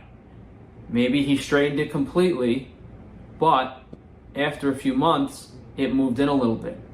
Then, since the left eye didn't correct itself on its own, maybe he had to match the left eye to the right eye. So instead of being completely straight, he had to put it a little in because the right eye regressed a little bit from the procedure. So maybe if the strabismus surgeon had just done both eyes in the first place, we might not be in this position. But then what I was really hoping for was in the most recent procedure, which we had about a month ago, where he corrected the left eye, I was hoping and assuming that he was gonna do both eyes. I thought he was gonna move the right eye a little more out and then completely correct the left eye, but he didn't. He just matched the left eye to the right eye, and now it still looks weird. It still looks off. It doesn't look normal. I don't know. Hopefully we stick it out a few more months, but you know, I don't know what I'm going to do at this point from a YouTube and content and health perspective. It's just, you know, like me spending 2 or 3 extra hours a day, like doing random stuff in my business is not comparable. It's not going to make up for me not being able to post on social media and do content. Like if I put the efforts into other things, it doesn't equate to social media. So thank you guys for watching. Thank you guys for continuing to support the business. I really do appreciate it.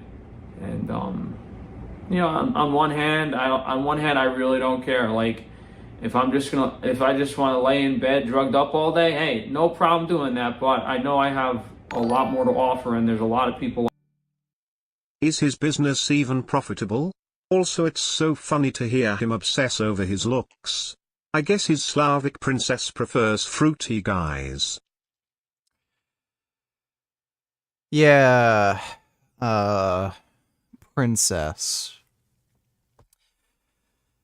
He's a dumbass, and apparently right now his business is not profitable. He's had to take out a few loans, apparently, because he had issues with his refrigerator and everything. So, sounds like as of late, it is not profitable, thank fuck. Frank is just such a jackass, I hate him. Can't take him against animal agriculture, but I still think it's, oh I'm sorry agnostic tho, vegan to eat fucking animals that are a product of animal agriculture. Why not just say no, don't eat wild omnivores? I did misunderstand a bit too. Because, like, again, the issue still remains, they are violating the rights of other animals. So, I don't know exactly what the right thing to do would be. Thanks for the donation, though, Will. Like and help, and you know, I've never chosen the easy thing or the wrong thing to do. So, I like to sort this out and make sure it ends well for everyone involved, and be able to continue to do the business stuff as much as I'm not having fun doing it. I think I'm helping a lot of people. And on the other hand, the way it's going at this point, I don't know what to do at this point. I'm not happy. I'm tired of dealing with this. It should have never happened the first. Well, that's good to hear. He's a depressed drug addict. What's up? How are you guys? We've made it another week down here at Frank East Range Meat without me completely losing my mind. You know, there's no Colombian girls running around in the background yet. You know, then I have a real reason to complain that I'm broke. But we'll try to stay focused on the positive this week. And as always, a few new things for you guys. New product is a garlic herb butter. We'll show you guys that. We got the fresh meat back available, so if you guys want the fresh, never frozen, ground beef, we got some ribeye porterhouse. I'll show you that as well. Wagyu picanha is finally back in stock if you guys want like an affordable Wagyu cut in the $20 pound range. And the pet food with eggs I showed you guys last week, we have a lot of that, a really nutritious way to feed your pets. You know, it's pretty much raw beef with raw eggs, and the eggs have a lot more variety of nutrients for the pet. Yeah, so pretty sure dogs and cats shouldn't be consuming eggs. And on top of that, we know with a pretty high degree of certainty he's putting in all the rotten eggs into the pet food. He's admitted... Fuck you. I'm gonna fuck your wife and shoot a load on her eye while she smile at me, fool. And you can't do shit about it. You're gonna have to sit there and think about it. Bitch. Ass. Nigger. Alright, well thanks for that, Poppy Mongo. Frank's admitted that a lot of the eggs he gets from the Amish farmers are bad, so he's probably putting in all the bad rotten eggs into the pet food, which, you know, is great. L donate $2. I get your point now. Sorry for saying you for certain said it was vegan, but yeah, I'd say no, because otherwise you give dumb fucks chance at a gotcha. Why give assholes even an inch when people already are stupid and looking for excuses? Well, I'm going to be intellectually honest. I don't care about winning a debate. I'm just going to be intellectually honest. Thanks for the donation. A lot of cholesterol, a lot of choline, amino acids, omegas, B vitamins, just a more balanced pet food as opposed to just having raw beef. So I'm excited we're offering that. And we got a few new things as well that should be coming next week that we'll touch on a little bit, but not too much. Not too much. As you guys know, I'm over it. We've been kind of all over the place. I've been distracting myself with stuff. Like we got that used forklift that's helping us out now. I showed you guys, I don't think I showed you guys the trucks we got. I'm just going to resell them, but it wasn't meant to be, you know. I think my cleaning lady lost the car keys I got, so now I got to spend like $500 on getting new keys for them. There was an issue with the titles; they got wet in the mail, so I'm not messing around with the auction stuff anymore. However, you guys have been buying the oxygen generators pretty quickly. I showed you guys these in the last vlog. I'm not going to show them again, but I think we've already sold like half of them. So if you guys did want those oxygen generators, check out the vlog from last week to learn a little bit more about them.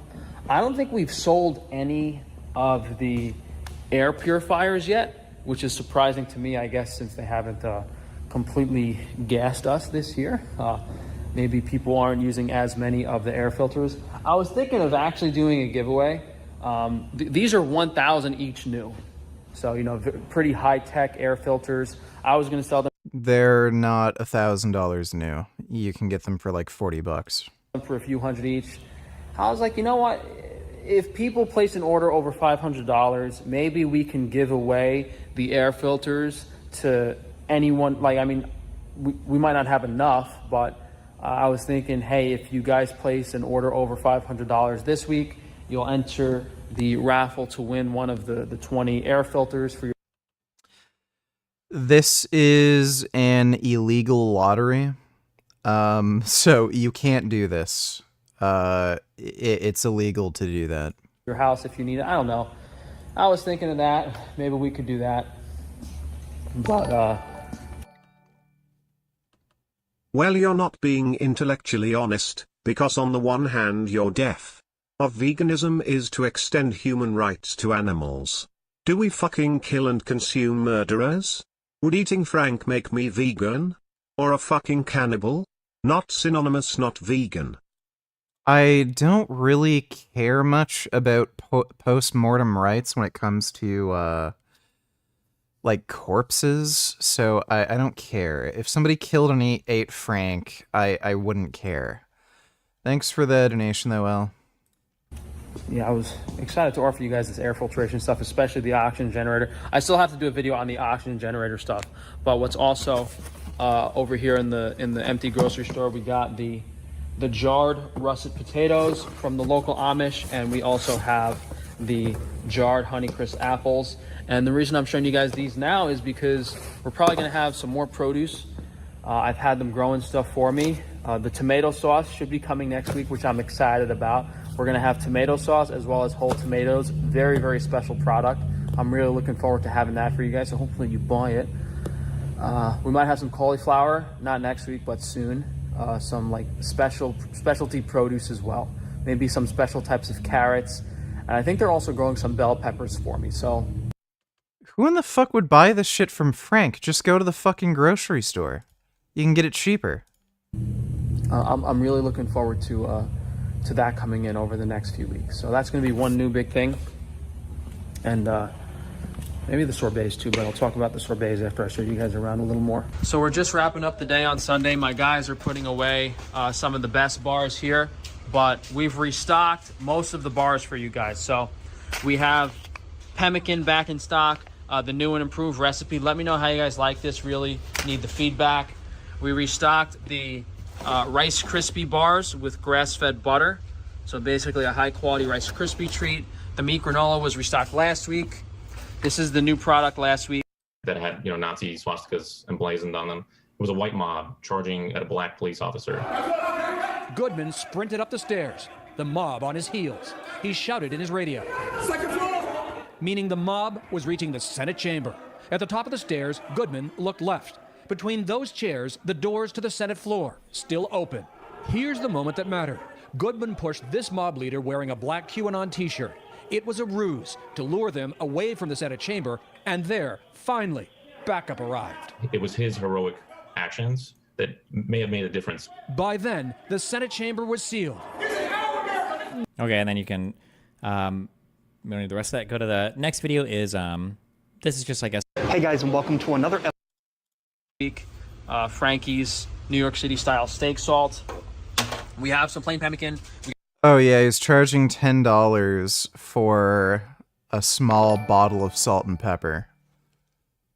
Well, I care about veganism having some solid ground to argue on. Whether you care or not, and I know your autistic brain is getting heated over this line of dialogue, but yet it's not hard to keep veganism one thing and other shit another thing. Right? That made no sense. Thanks for the donation, L. We got the quinoa crisp. I think we're going to do a new type of cookie bar to replace the Totomi's cookies, so probably going to say goodbye to those and have something a little better that you guys are going to really enjoy. And we also restocked the granola bars. Hey, Seymour, what's we ran up? out of the regular wrappers for the granola bars, but these are the chocolate chip granola bars back in stock for you guys. Jerky-wise, we just have the biltong. We're going to try to get some fresh jerky in soon. But all the fats are in stock. Iberico pork lard, Wagyu beef, tallow, marrow oil, grass-fed beef fat. Got the salt and other seasonings here too. I won't talk too much about the naturals. However, most of this stuff is on liquidation sale, as we will have some new products coming in the next month or two. Wi-Fi shielding, everything is available, guys. We got the bed sheets, canopies, queen and king size. On organ supplements, we're still doing the giveaway for the collagen. So if you guys place an order over $50, you get free collagen peptides with every order. And then we just have, the few new things available. Did you hear Destiny say that Mr. Beast raffles were probably legal because if they were illegal, then most YouTubers have broken the same law? That doesn't make them legal. That just means most YouTubers have broken the law. Like our natural probiotic, which... That's like saying, oh, I guess like downloading and sharing music is legal because most people have done that. Has a really special formulation. The zinc complex and magnesium complex are things that you aren't going to find anywhere else. They're not available. Custom unique formulation by myself. Cavity cure concentrate is available. Hello, Got the Play Ali G. shampoo. All the glandulars back, thyroid, a lot of stuff, guys. Flextrose powder is back in stock available, and whey protein as well. All right, so we'll hop in the fridge here, show you guys some more important stuff. So we got all the fresh raw dairy ready to ship out to you guys tomorrow. Everything is available. This is the new product. We still have to label it, but we took the raw grass-fed butter and put organic garlic, thyme, and rosemary inside. So it's basically like a garlic herb butter that you can finish your steaks with, just with super high quality, all organic ingredients. So this is really, really special. Why are there 2 layers? Did he not mix this? Let me know how you guys like this. I don't know if we'll do it again. All the fresh beef blood is available. Good evening, VG. I hope that you are doing great tonight. I also hope that you are feeling better than yesterday since you were sick. So, I just heard from our apartment complex that this Friday, they're doing an annual inspection at random, so we'll see if we're picked.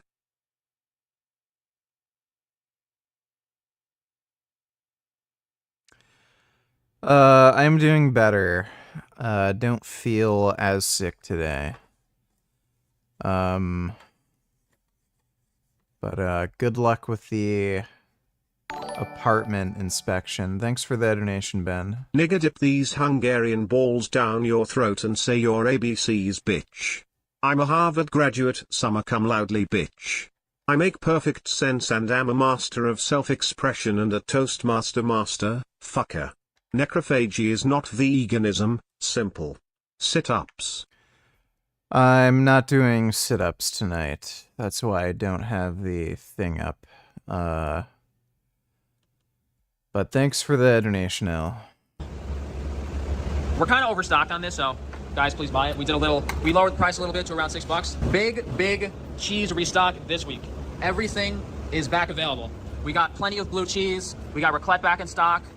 We have the Mariecki Young Raw Gouda back available. So we have 2 Goudas now, well 3. Double cream Gouda, Mariecki Young Gouda, and we have the A2 Amish Farm Gouda. Restocked some Manchego. This is the white cheddar we have back in stock. Around here somewhere, my guys also have the American cheddar. We've been missing this for a while, but we have the Shelburne Farms raw cheddar cheese back in stock. So amazing high quality raw cheese selection here. We got a ton of stuff, guys. We added the Grana Padano last week. Also chilling over here by the cheese is we restocked the raw cookie dough, made with all the highest quality organic ingredients. This is all the fresh local beef we have this week. So this is what you guys are getting, most affordable price online. Over here, we actually have a few shares going out. We sold the whole cow's worth of shares this week, so maybe we'll show you guys more of this when I package it up, but just some organs here, heart, liver, some bones that come with the share, and then we have mostly The fuck eats this? like steaks and ground beef. Now, you don't have to buy a whole share to experience that quality Amish beef. That's why we have, the local fresh ground beef available separately, and you can also try some porterhouse, T-bone, or ribeye steaks. These are all the fresh steaks we have available this week to ship out, guys. No one else is doing this. Local, fresh slaughtered steaks, never frozen, shipped out the next day at this price is unheard of. It's crazy. What's your reason for not increasing calories and taking longer to cut, if it's making you this sick? Why? 7,777,777. I don't know if the diet was making me sick. I might have just eaten a bad head of lettuce or something. Who the fuck knows? I want to lose weight quickly. That's why. But thanks for the donation, Ethan, though. I just don't want to diet for very long. Criminal. So over here we have 4 types of ham. We got the Bologna and the prosciutto, which I've spoken about with you guys. But this new Hot Spec Reserve, I tried it out. It's like a less salty smoked prosciutto. Really, really delicious. I love it for breakfast. Pretty good stuff, especially at the lower price point. I'm enjoying that a lot. And over here is just all the other smoked and cured meats we have. Pastrami. Am I still sparring in my training? What the fuck are you talking about? Whenever have I ever done sparring? Smoked brisket, pork, and beef bacon. I don't think I want to spend too much time in the freezer. I'm not dressed for it, but... So here in the freezer, we restocked the scrapple, as well as the liverwurst. And for $8 a pound, guys, it's super, super high quality stuff. These are ready to eat.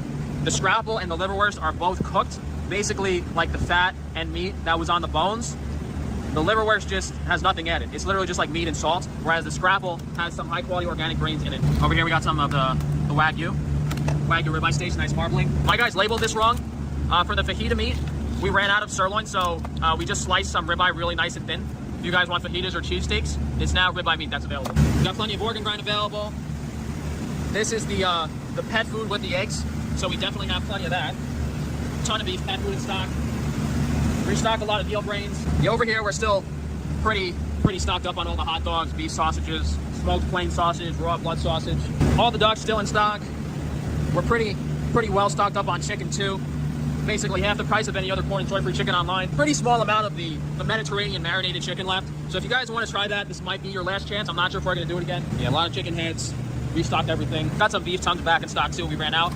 What was new last week is the cotton candy grape sorbet, and we still have the lemon sorbet. We have a lot of chicken stock. I might give it away next week because we have so many chicken bones, and also plenty of the 30-hour beef bone broth. Yeah, we were doing the free strip steaks with the order, but we completely ran out. So some of you guys that placed an order towards the end of last week, that maybe you had like the free strip steaks in your cart, there's no more food promotion this week. We might do the chicken stock next week, but probably not because we got a pretty good deal with one of my meat suppliers, and I think we're gonna have like some pretty cool stuff to give away over the next few weeks. Maybe we'll do just like a really affordable ground beef giveaway. Maybe we'll give away some sirloin steaks. I'm not sure yet, but we'll definitely have some giveaways next week. For this week, I might just do that thing where if you guys place an order over 500.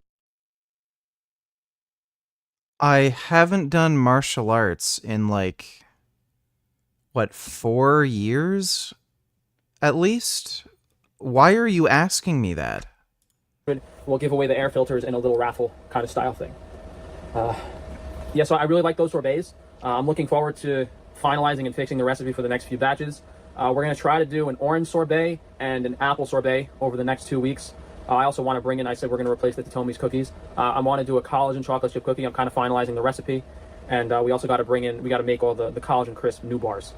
So, you know, as always, like a few new things I'm excited about doing.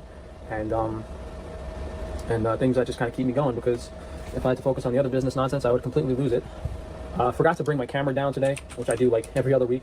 So we're just filming on the iPhone, and I got to log into my my emails here to read some reviews.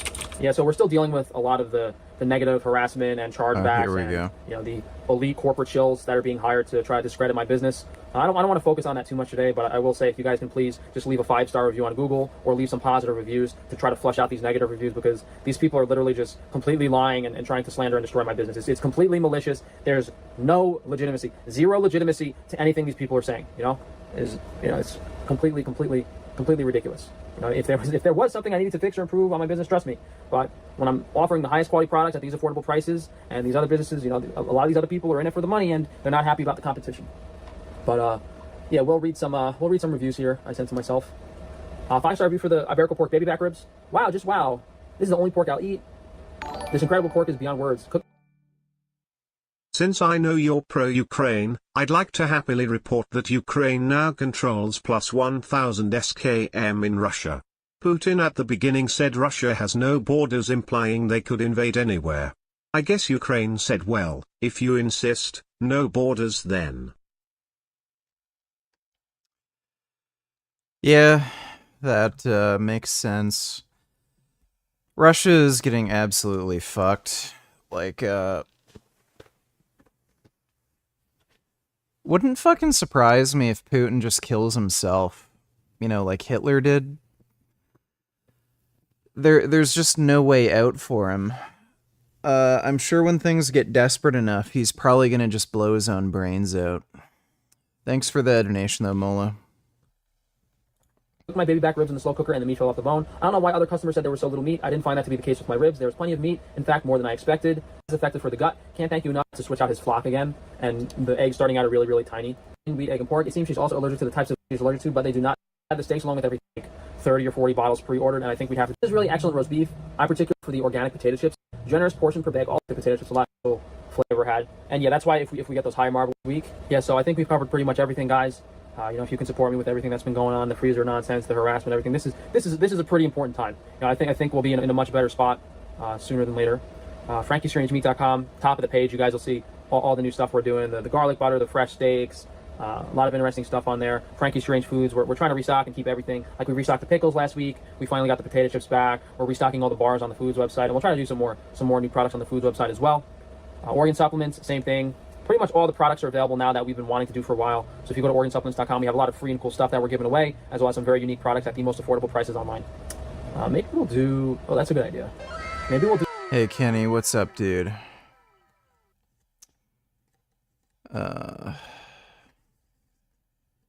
Favorite Bruce Lee movie? Probably Enter the Dragon. Second favorite Bruce Lee movie would probably be Fist of Fury. Do like an organ supplement giveaway with the meat orders one week. We'll give like a free multivitamin and multi-mineral with every order. That might be a bad idea, but I might actually go broke if I do that. Maybe we will. Maybe we'll do that one week. Maybe actually we'll do that next week. I don't know. We'll see. Then on Wi-Fi shielding, we've restocked pretty much everything, guys. We have all the Wi-Fi shielding t-shirts and clothing. We got the canopies in stock that you guys asked me for, but now you're not buying, so I'm definitely going broke. But yeah, Wi-Fi-shielding.com, we have the hat I'm always wearing too. Frankie's Naturals, we have all of like our signature products in stock, like the deodorant, all the businesses. So if you guys go to Frank, and some exciting things to show you guys, some more sale items to get. Yeah. Well, Frank's dumb, but we already knew that. Episode of Yue Eats. I'm Yue, and I'm on the MTA right now on the way to Din Tai Fung. I'm going to call it Din Tai Fung just to kind of more locally pronounce it the more American way. But we're heading to Din Tai Fung for some soup dumplings and hopefully some other great Taiwanese style foods. Din Tai Fung is perhaps one of the most famous Asian restaurants in the whole world. It's from Taiwan originally. Now they have locations all over the whole world. Taiwan, China, Japan, California, Canada, you name it. And now finally, long overdue, they have a location in NYC and the biggest Din Tai Fung so far. Now this restaurant is from Taiwan, but they also specialize in some Shanghainese staples such as shengjianbao and their world famous xiaolongbao, also known as soup dumplings, which are world renowned and actually I believe got them a Michelin star in their original Taiwan location. They also have all sorts of other great items on their menu as well, from Shanghainese dishes to Taiwanese dishes, and I want to try it all. But we're running a little bit late star, but it's not a super bougie place at all, if I remember correctly, based on what people were telling me. Let's get in and not miss our reservation. Of the other locations around the world when I had the chance to go to them. These pillars kind of give me almost like a fancy bamboo sort of feel to it. And they say it's a casual spot, but it looks sort of upscale too, the lighting and everything. Almost like one of the fancy restaurants that you eat at in Vegas, like a Vegas version of a Chinese restaurant.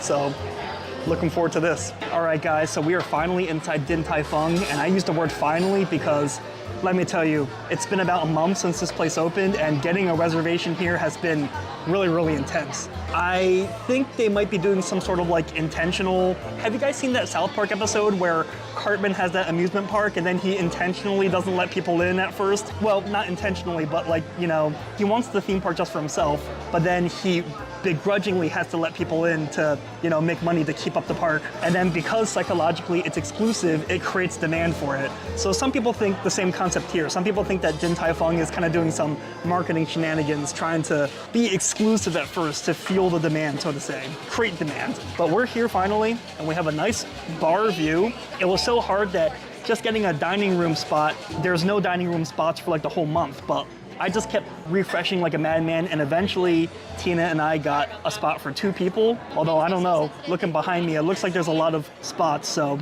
again, I think they're pulling some shenanigans. But we're here finally, and let's take a look at the menu, why don't we? But yeah, they kind of have like one of these ordering systems that's, if you've ever eaten all-you-can-eat sushi, it's very, very similar, where you order however many of these that you want on like one of these slips.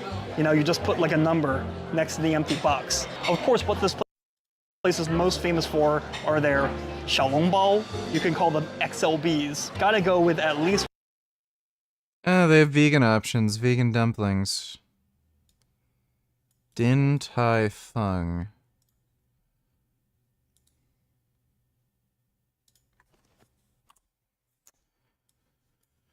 See if they have any locations near me.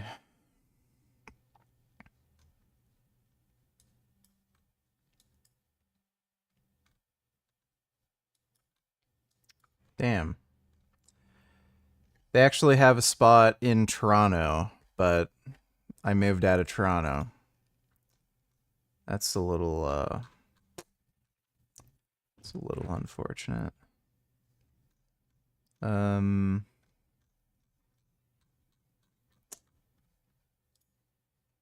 Yeah, maybe if I visit Toronto again, I'll check him out. One of these pork XLBs, because that's what made them world famous. And then other than that, you ask like 10 different people, what's good here?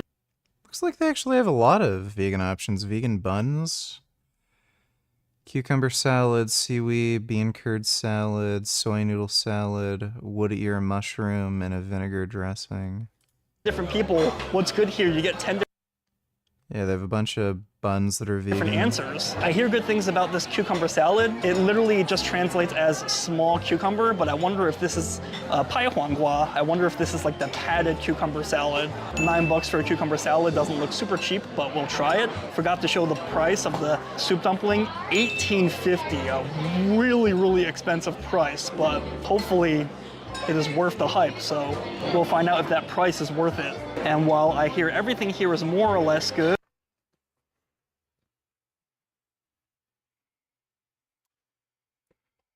Vegan wonton soup, vegan spicy wontons. we might also try a standard Chinese cuisine classic, string beans with garlic.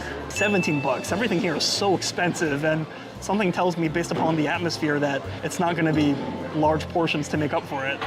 And then, this... Oh shit, they got a lot of vegan stuff on the back there. It's not going to be large portions to make up for it. And then... They got a lot of vegan desserts. Red bean mochi, sweet taro, sesame and mochi, red bean buns, sweet taro buns, sesame buns, red bean sticky rice wrap. Vegan Shanghai rice cakes. And, this restaurant hails from Taiwan, so gotta go with a Taiwanese classic, the beef noodle soup. Vegan noodles with spicy sauce. That's what...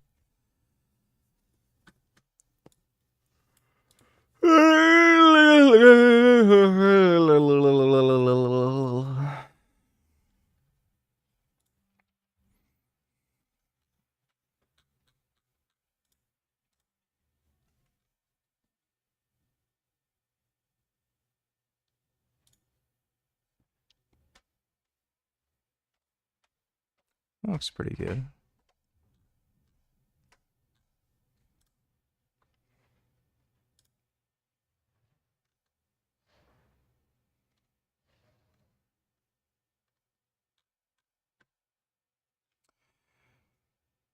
Yeah, I don't know if they bother saying some of these things are vegan, but that looks vegan, this looks vegan.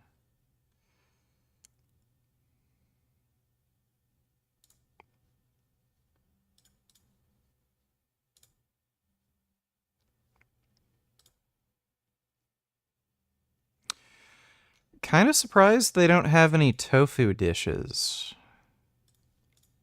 What's really famous in Taiwan? Again, this is not cheap. 21 bucks. Cabbage with garlic. Oh, okay. Want to just try that? Absolutely. Let's try that, yeah. And then they'll all come out when they're ready to be eaten, not necessarily at the exact same time because they are made to order. So then they'll kind of filter out, oh, we would like soup last, or you know what, we really want to start with that Taiwanese cabbage. That's just what I mean by like your preference. Oh, okay, yeah, just whatever you guys want to do. You got it. And then just to let you know, for the dessert, I'm not going to bring it in yet, just because if you decide that you want some extra savory, we don't want you to have to feel the pressure of this coming out anytime soon. So Okay. just let us know when you're ready for the dessert, and then we'll bring it in. Okay. Just something to note for the buns, they do take about 15 to 20 minutes to come out, so do give us like a wide heads up. You don't necessarily need to be finished with your food, just give us like a heads up. So you can eat animals that eat other animals and be vegan? What the actual fuck, do my sit-ups don't scam me? I'm doing this for the animals you support to be eaten. You are not vegan, never were. Sit-ups now, jackass. Why can't I eat you? Sit-ups, big boy. Yeah, I'm not doing any sit-ups tonight. Thanks for the donation, jackass. Ugh. Up just so we can start bringing them in, just in case our like dumpling station is a little backed up. Okay. Yeah. Sounds good. All right. All right. Anything else I can grab for you for now, or are we all right? Maybe for the taro bun, maybe like once we get our main course, since you said it takes 15-20 minutes, maybe while we're eating, you can immediately put that in. Absolutely. If that makes sense, so that we don't have to wait. If that No makes sense. worries. Wow, this place is known for good service, but they're very, very, very friendly, and they seem very, very knowledgeable about the whole process and the menu as well. So I can definitely see why the original location was Michelin starred. So yeah, high hopes. Although quite a hit to the wallet, but high hopes. While we wait though, I did want to show that they have an open kitchen here. So it's a completely glass wall. How much do I weigh right now? I'm not sure. Haven't weighed myself yet.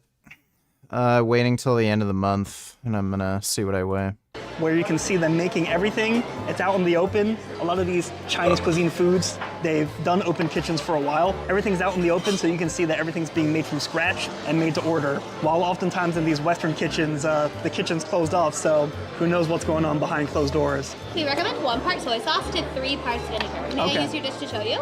Yeah, sure. Perfect. So 1 part soy sauce, and then 3 parts vinegar. Okay. And all we mean by parts is equal counts. So if you say 1/1000 for the soy sauce, you do 3/1000 for the vinegar as well. And then this is just chili oil in case you like it a little extra spicy. Personally, I recommend putting this chili oil on your plate rather than in the dish, just in case you don't feel like it for every single bite. All right, enjoy. Sounds Would good. you like me to do your dish as well, or are you okay? Oh, okay. I'll do it myself. No worries. Please just let me know if I can grab you anything else. Enjoy. Thank you.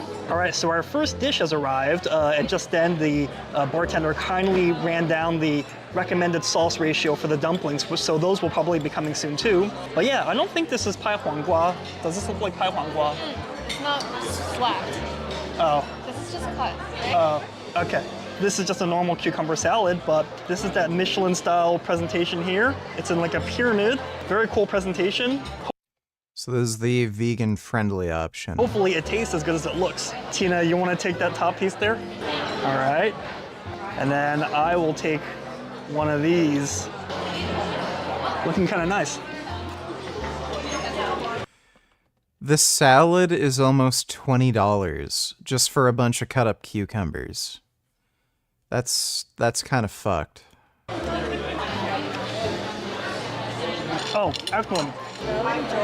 Wow, thank you. Wow, the food is coming fast and furious. So this is the Taiwanese beef noodle soup. That meat is looking tender, but I feel like for $9, I think it was $9, I feel like it's a little bit less wow than I expected. Like it tastes kind of average, but that's just my opinion. I like that it's a little pickled.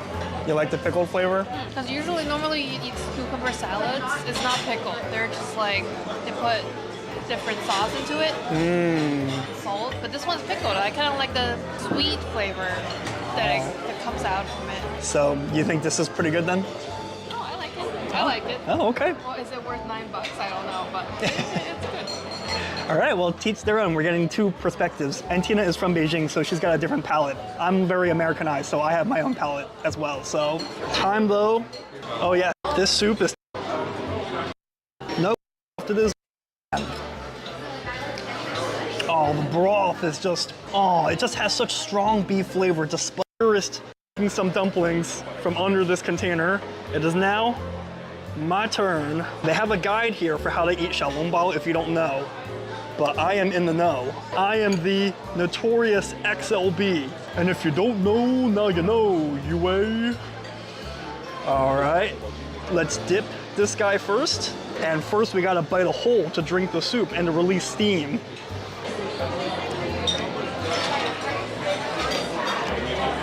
Actually, there's actually not much soup on the inside. In terms of a soup dumpling, I was expecting more soup, but this is more of a dumpling than a soup dumpling. But no matter, we'll just one bite it.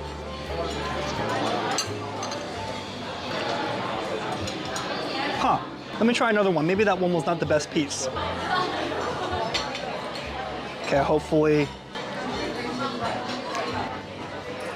Okay, maybe this one will have more broth in it. All right, let's bite a hole.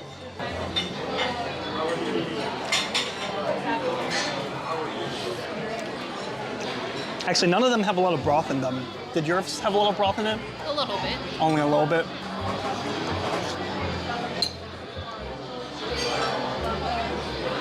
Well, the beef noodle soup, by the way, is really good. Probably the best beef noodles that I have. I mean, like it's already pretty small, so it couldn't really contain much juice. Let's try just eating it without blowing it. Let's just put the whole thing in our mouth. I will say that the dumplings are very, very thin. Like the wrapper is very, very thin. Maybe the problem is I'm trying to eat it like a normal dumpling. I should just one-shot all of them.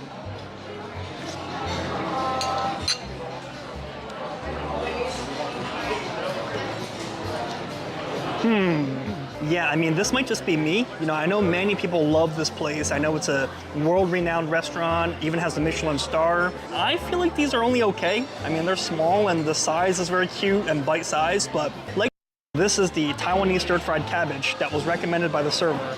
So let's give this a quick try before the dessert arrives.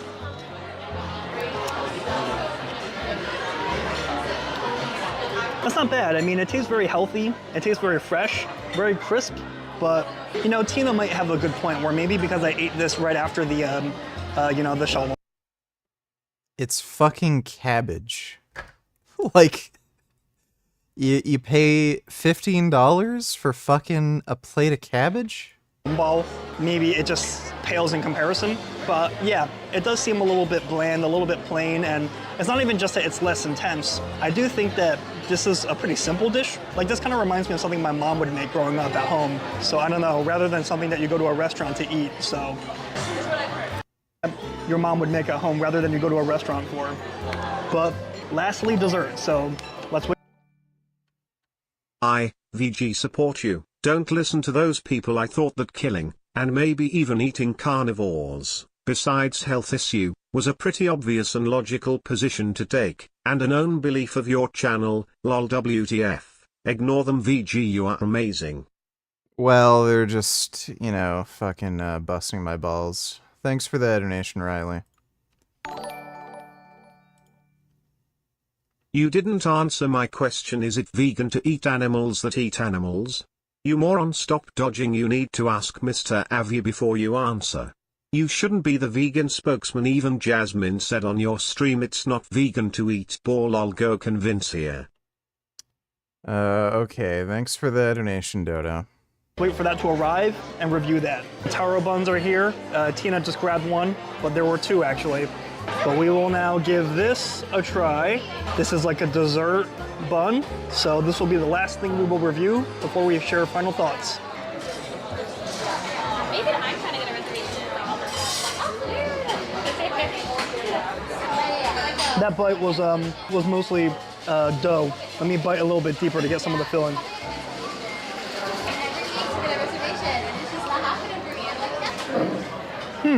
It's not bad, and part of it might be because it's so piping hot. Like maybe it's almost a little bit too hot, but I feel like in a way the dough, like the bao bun, is a little bit too thick where it's kind of hard to taste the filling, or at least the filling should have a stronger taste if you're gonna have it be obscured a little bit by the dough, if that makes sense.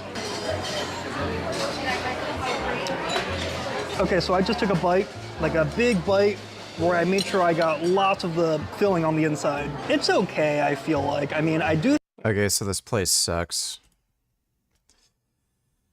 High hopes, and they cooked Not it. gonna I bother already saw going well there. done, super well done actually.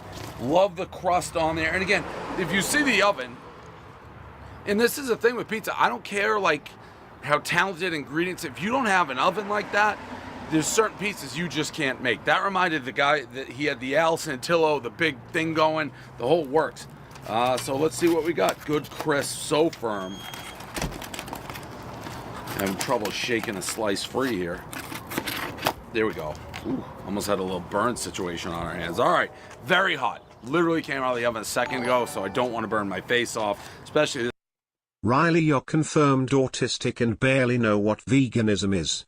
Stop glazing this man. Every hero is not a hero. Have you not watched The Boys?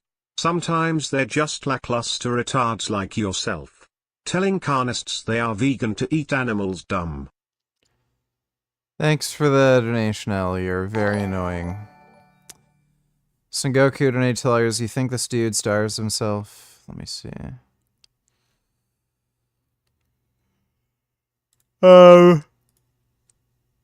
Amiga.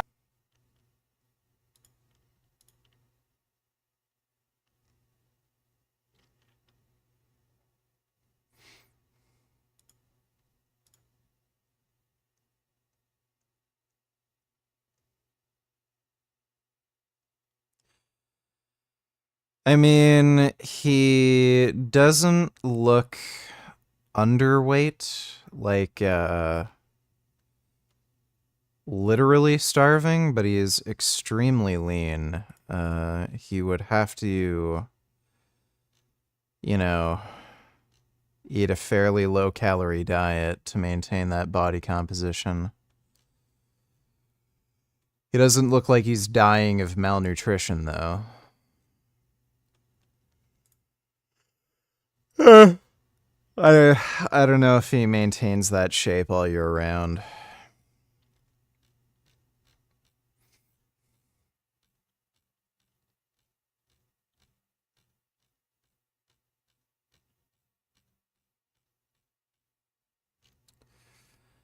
Thanks for the donation, Sengoku. This late in the trip. The undercarriage isn't actually super charcoaled. In fact, it's not charcoaled at all. So that's interesting. I thought it would be. One bite, everyone knows the rules.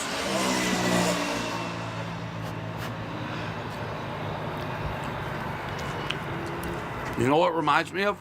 Kind of looking? The place in Raritan. Delucia's. This is what Delucia's look like.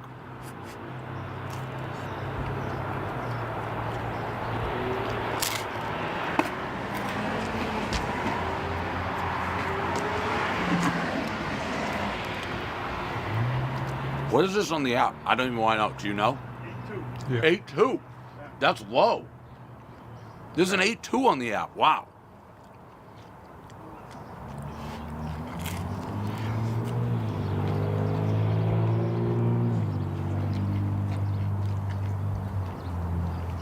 I'm going 9.1. Let's go. 9.1. Let's go. And there's a 9.1 pizza. Dude. And I also think this style, because this is a little bit of the Delucia, the super old, ancient, 100-year-old oven, I'm really loving it. It's a little different than New Haven. It doesn't have that coal, that fire, but it still feels like well done. I don't know if sometimes I get swept away in the 120-year-old story and looking at the oven and looking at the place and like the history of it all, but this to me is a 9.1. This is like a special.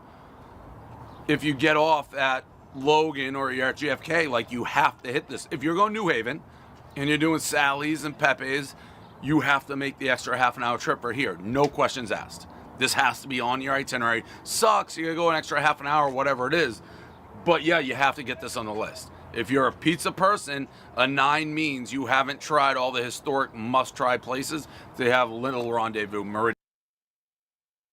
Here are 6 great exercises to get legs like Vegeta, in my opinion, of course. The first one we're starting off with is Smith machine squats. Now, these are a great exercise. A lot of people give a lot of flack to the Smith machine.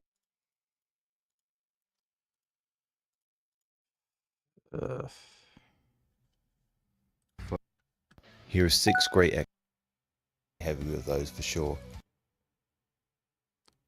Wow, this guy is very weak. And next we have the same machine, leg press machine, but we have calf presses on the leg press. Like the laying variation, you could do those. Or leg pressing or something like that. Very much for what? This guy's channel sucks.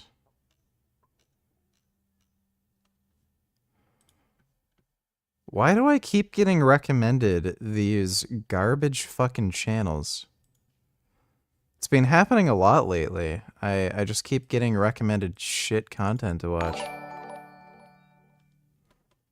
I for one, am honored to be called a retard by you, Al. I am just stating the obvious. And well, I understand your concerns, you're still wrong. People might even like the fact that eating some carnivorous animals is okay. Thoughts VG, may be wrong.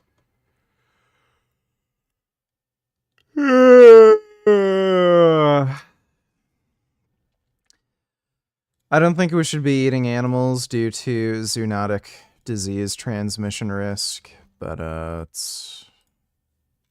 we're just talking about the ethical issues in a vacuum. Thanks for the donation, Riley. Oh, breaking news. So last night, Donald Trump and Elon Musk held a disastrous live stream on Twitter Spaces where there were technical difficulties for 45 minutes. When they finally got it working, Donald Trump was slurring and sounded like he didn't have his dentures in. And then finally, with the cherry on top, is that something they said during that live stream is getting them sued. This reads, the UAW has filed federal labor charges against Donald Trump and Elon Musk yesterday in the quote interview. And they put interview in quotes because it really wasn't an interview. Elon Musk would agree with Donald Trump, would praise him, and then Donald Trump would ramble on for 6 minutes about how he's the greatest, he had the greatest economy, he had no new wars, and then Elon Musk would not push back, he would just agree with Donald Trump. So we use the word interview very loosely here, but Trump said to Musk yesterday, quote, you walk in, you say you want to quit, they go on strike, I won't mention the name. So, a lot of vegans in my area of Nashville have been recommending this place on their FB page. Scroll down to the vegan sushi sections of this menu and tell me which vegan sushis should I try first. Plaza lol.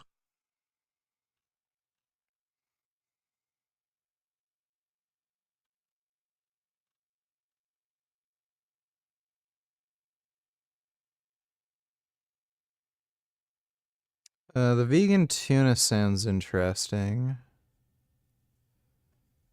The avocado is obviously a must. Fried tofu sounds good. Ooh, the barbecue eggplant sounds good.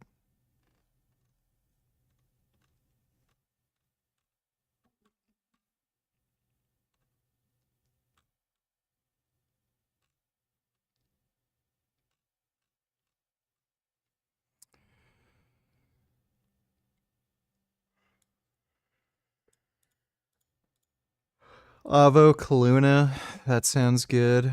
Plant-based tuna, avocado, sesame seeds.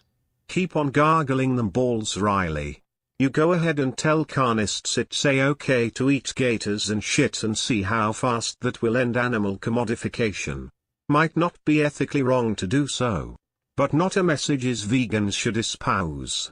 Daddy VG can't help you. Yeah, okay, that's great. Shut the fuck up. Thanks for the donation, jackass. The Eden roll sounds good. Sweet potato, vegan tempura.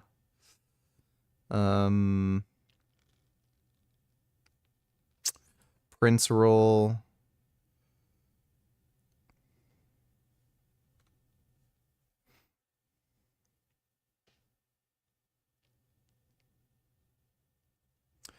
Kombu vegan miso soup. That sounds like it could be good. Tofu vegan tempura. That sounds really good. Unami maki. I'd get that. Think those would be good. Thanks for the donation, Ben.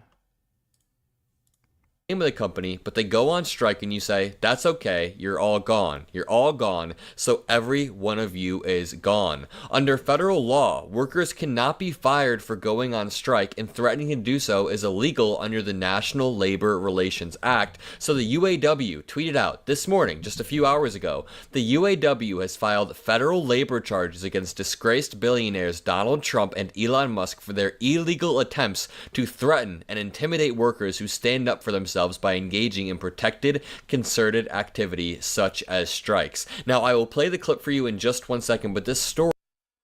Wow. So that was something that is very stupid for him to admit out loud. I'm assuming that's why he didn't mention what company it was and shit and who was involved, because he knew it was illegal. But if he knew it was illegal, why the fuck would he say that anyway? Like, he's so stupid. Story is wild to me, and it gets better. The UAW says it has filed federal labor charges against Donald Trump and Elon Musk, referring to them as disgraced billionaires and accusing them of illegally attempting to threaten and intimidate workers engaged in protected, concerted activity. The union said the two on Monday held a, quote, rambling, disorganized conversation, and those are just absolute facts, following significant technical delays on X, as I said earlier, the Musk-owned social media platform formerly known as Twitter, in front of more than 1 million listeners, a lot of them were probably bots, in which they advocated for the illegal firing of firing workers who are striking. These are the two men right here, just beacons of intellectualism, beacons of morality. The union, in a news release, noted that under federal law, workers cannot be fired for going on strike, and threatening to do so is illegal under the National Labor Relations Act. The UAW has long sought to organize non-union Tesla, where Musk is CEO, and the union has endorsed Democratic nominee Kamala Harris in this year's presidential contest for obvious reasons. The Biden administration, which Harris is a part of, is one of the most pro-labor, pro-union administrations in American history, or in modern history at least. UAW President Shawn Fain blasted both Trump and Musk. Fain and Trump have traded jabs in their public comments on numerous occasions. Quote, when we say Trump is a scab, this is what we mean. When we say Trump stands against everything our union stands for, this is what we mean, Fain said in the release. Quote, Donald Trump will always side against workers standing up for themselves, and he will always side with billionaires like Elon Musk, who is contributing $45 million a month to a super PAC to get him elected. Actually, Elon Musk went back on that, but he is totally right. His point stands. Donald Trump will always stand with the billionaires, with the people that are in his class, and against the working class. Somebody like Shawn Fain, who works side by side with people at the UAW every single day. He's the president. He organizes. He is way better. He is more qualified to be president than Donald Trump will ever be. Here's the clip of Donald Trump talking to Elon Musk last night. This Cutter, I mean, I look at what you do. You walk in and you just say, you want to quit? They go on strike. I won't mention the name of the company, but they go on strike and you say, that's okay. You're all gone. You're all gone. So every one of you is gone, and you are the greatest. You would be very good. Oh, you would love it. But, you know, if you look at Argentina... Yeah, that is illegal, and I try to stray away from personal attacks. That's not something we do on this show. We only attack policy. But listen to the way these two rich men... Mike donated $2. Myron's been worshiping white people, from putting on the hood to working with dudes who basically want him erased. This is one of those Twitter spaces he was in. Yeah. So look at what it's called. Lit comfy hours, whites only. But now we get audio from some of the things that these people think about him. And all the censored words, it's their favorites. He even asked us, he's like, if I kind of break the rules, just hit me up about it, guys, you know. Yeah. And I agree with him. Like, we gain nothing. Like, one of these comes in, they talk nice. They're like, oh, look, white people deserve their space and can't we just be friends and blah, blah, blah. But then later that night, they're just get behaviour. You know, I think it was you, Comfy. This is on Twitter. And Elon Musk is not doing anything about it. What does that tell you about Elon Musk? Was speaking about that guy where he, half an hour later, he's posting shit like, yeah, as many bitches as you can, and just full behaviour. Yeah. Myron Gaines. Yeah. Myron Gaines. The what? The worst thing he said was, don't marry a girl. I don't. Go back to the spot. I think that shit was out of focus. No. Full on behavior. Yeah, but Myron likes that. He be put on the hood and he be tugging it to white men. How he's saying it is crazy. Right. What he's saying. Like, if you think about it, if you are actual conservative, the things that the red pill people espouse is completely not in line with how you want your society to be. The first thing he said was, don't marry a girl until you're 35. What a retarded thing to say. Yeah, what a idiot. Stupidest thing ever, mate. This is why we're talking. This is what we were saying yesterday. Like, at the end of the day, they're fucking low IQ. They're low impulse control. Even if they say a few things that are based or whatever by our standards, don't fucking fall for it. Don't think that they're on our side. Oh, based. It's just not happening. You know what I mean, though? This is what I think it's the only reason why some people listen to him. It's because he's a little bit known, but he's still. Yeah, that's right. Yeah. And come the end of the day, especially in somewhere like the States where they're just everywhere, what you think these people are going to align, you think they're going to help you, they'll turn on you as fucking quick as anything. As fast as a fucking... Right. Yeah. You could tell these guys... Magatards complain about Trump called Hitler, yet conservatives like Walsh call Valls pure evil and Kamala Marxist, which for them is synonymous with pure evil. No principles from Magatards. BTW, is there anyone more annoying than Lex Friedman? Yeah, there are people more annoying than Lex Friedman. He is an annoying fucktard, though. Massively overhyped influencer. I don't know why people fucking listen to that jackass. But yeah, none of these MAGA conservatives have any fucking principles. They're all just fucking fascist liars. Thanks for that donation, Goomba. Relishing calling black folks the N. Like, they like it. And it's not just the N. You can tell their views behind it. And you can hear low IQ, keys, all this other stuff. Like, they really see them as inferior. And it's so funny because you see cats like Myron constantly cape for white people. He'll talk badly about black women. Black men are undateable, not worth dating. Black women are the lowest on the totem pole. You see most of his childhood friends, everyone he's ever grown up with is just white. He loves caping for white folks. But you recognize that the very power structure he's trying to appeal to, them motherfuckers hate him. Yeah. They look at him like, yo, bro, no matter how much of an Uncle Ruckus you are, you still dirt beneath my feet. And look, you'll hear Myron. He'll get online. He'll talk about rappers. I know I hate them. Entertainers, stupid. Black women, doesn't matter what they're doing. But will he speak out against these people? No, he's not. He'll keep quiet for his white daddies. He'll put on the hood like he's told to. For his white daddies. Bro, keep it a stack. Myron wishes he was white. 304. I'm still like, okay, so I don't want to. Guys, I don't want to. Like, some guys are different about it. Like some dudes are like, yeah, it's gonna be funny. Eskimo Brothers is for a funny story and shit. But and then some guys are like, hell fucking no. I've noticed with black dudes, they don't like doing that shit. White guys, we're all like, yeah, well, I said we. Yeah, but not me. he's white. He's white, Justin. He's white. Freudian slip.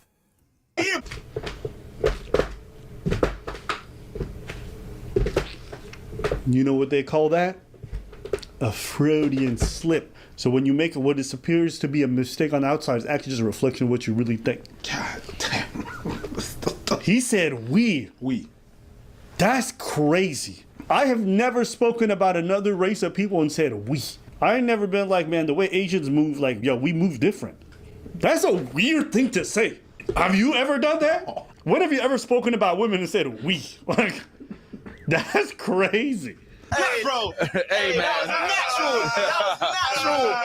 I officially just stamped Myron as white.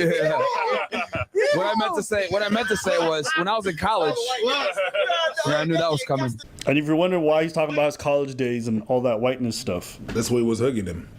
That's him in college. Read the caption out loud.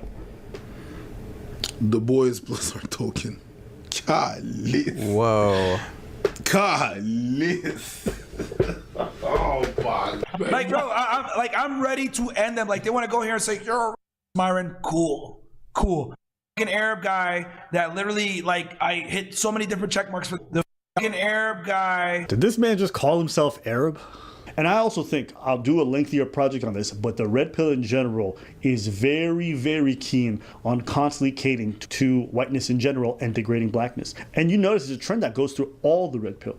Most of the creators I've seen spend a tremendous amount of time speaking poorly about black people and raising white people. What's crazy is that they'll bring people like Nick Fuentes. They don't care if it's Richard Spencer, dudes who literally proclaim. And we need to have a majority of white people, and white people need to be running America. Only white people should be running the country. On average, blacks have the lowest IQ. I feel like I remember there being a leaked phone call and some other stuff that came out too that got you kicked out of school too, no? Was that... Yeah, that is something. Something about like if a white girl dates a black person, it's the same as like a dog, something like that, maybe? Am I... You know, enough with the Jim Crow stuff. Who cares? Oh, to drink out of a different water fountain. Big fucking deal. Oh no, they had to go to a different school. You know, even if it was bad, who cares? That they don't want minorities or black folks in their country. They don't want interracial. They don't want you to hold office or power. They bring these people on and then they suck them off. They suck out that white semen like it might bleach their skin. It's crazy. That to me is the part that I'm like, I can't rock with you. You are so brainwashed and so fucking stupid that you're literally going to come here and champion a man who wants you dead. You're going to look him in the eyes and smile while the dude is literally holding the blade he wants to press to your neck. And then you want to tell me you're not mentally ill. And he's not like it's sheeps. He's not hiding it. He's letting you know what he wants to do. Straight up. He's telling you don't belong. I had to watch Sneeko over here defend Nick Fuentes when he said he's against interracial marriage, which is the very thing that birthed Sneeko in the first place. Sneeko wouldn't even exist if Nick Fuentes was in power. Let's be honest, Mr. Fuentes. You came on here and you said yourself that you are not for interracial marriage and that prescriptively you feel like it shouldn't be a thing within this society because you think it's bad for it. Like, Nick really, I listened to this whole call, I don't think he said anything that makes you want to cancel him. I think he's a good guy. He's saying, hey, I love everybody. Is he really being that exclusionary? That's crazy. Bro, Sneeko, that's Sneeko, I'm not even gonna lie. If he had his way and he had, first off, you wouldn't even exist because you're the basis of an interracial marriage. So, but you don't find it kind of crazy that the ideal world that he envisions is one in which you wouldn't exist in? These people are lost. They are not mentally well. While they're speaking on transgenderism and people changing. Sneeko's like actually fucked-hearted. I don't know why of all people he would suck up to Nick Fuentes. It's just so bizarre. They literally want to champion people that would erase them. Forget erasing your gender. These people champion people that would erase their whole existence. Think about that. Think about this. Coconuts in Barbados. That being said, what did I say that's a lie? Like, bro, I'm ready to end them. Like, they want to go here and say, you're a Myron. Cool. The fucking Arab guy that literally, like, I hit so many different check marks. Oh, no. So Yes, that's right. If you're a minority, you can't be racist. take turns. No, Nick, no, not you. No. Kidding. I can't. Yeah. What the fuck? I heard that some of y'all were raising the salute, so I decided to come back. Let's go. Poor Sneeko. Pearl rolls out. Oh, come on. No! We're down. No. Let's go. No. Let's go. We're down for whatever. Let's do it. It really explains a lot of his behavior, like why he like he went out of his way to shame what's that big booty chick who was married to Ben Affleck? Jennifer Lopez. Jennifer Lopez posted a pic of herself in a swimsuit, looking great, especially for her age. She looks amazing. And then Myron on fucking Twitter called her like a fucking whore and a loser and shit. Like, it really explains his behavior. He's just projecting his own insecurities. He's insecure about himself. He's insecure about his race. He's insecure about everything about himself. And, like, that just explains why he's, you know, cozying up to these, like, neo-Nazis and racists. He wants to be part of the white club because he thinks it'll, like, I don't know, make him better or something, because he thinks, like, him being black or whatever the fuck he is makes him inferior.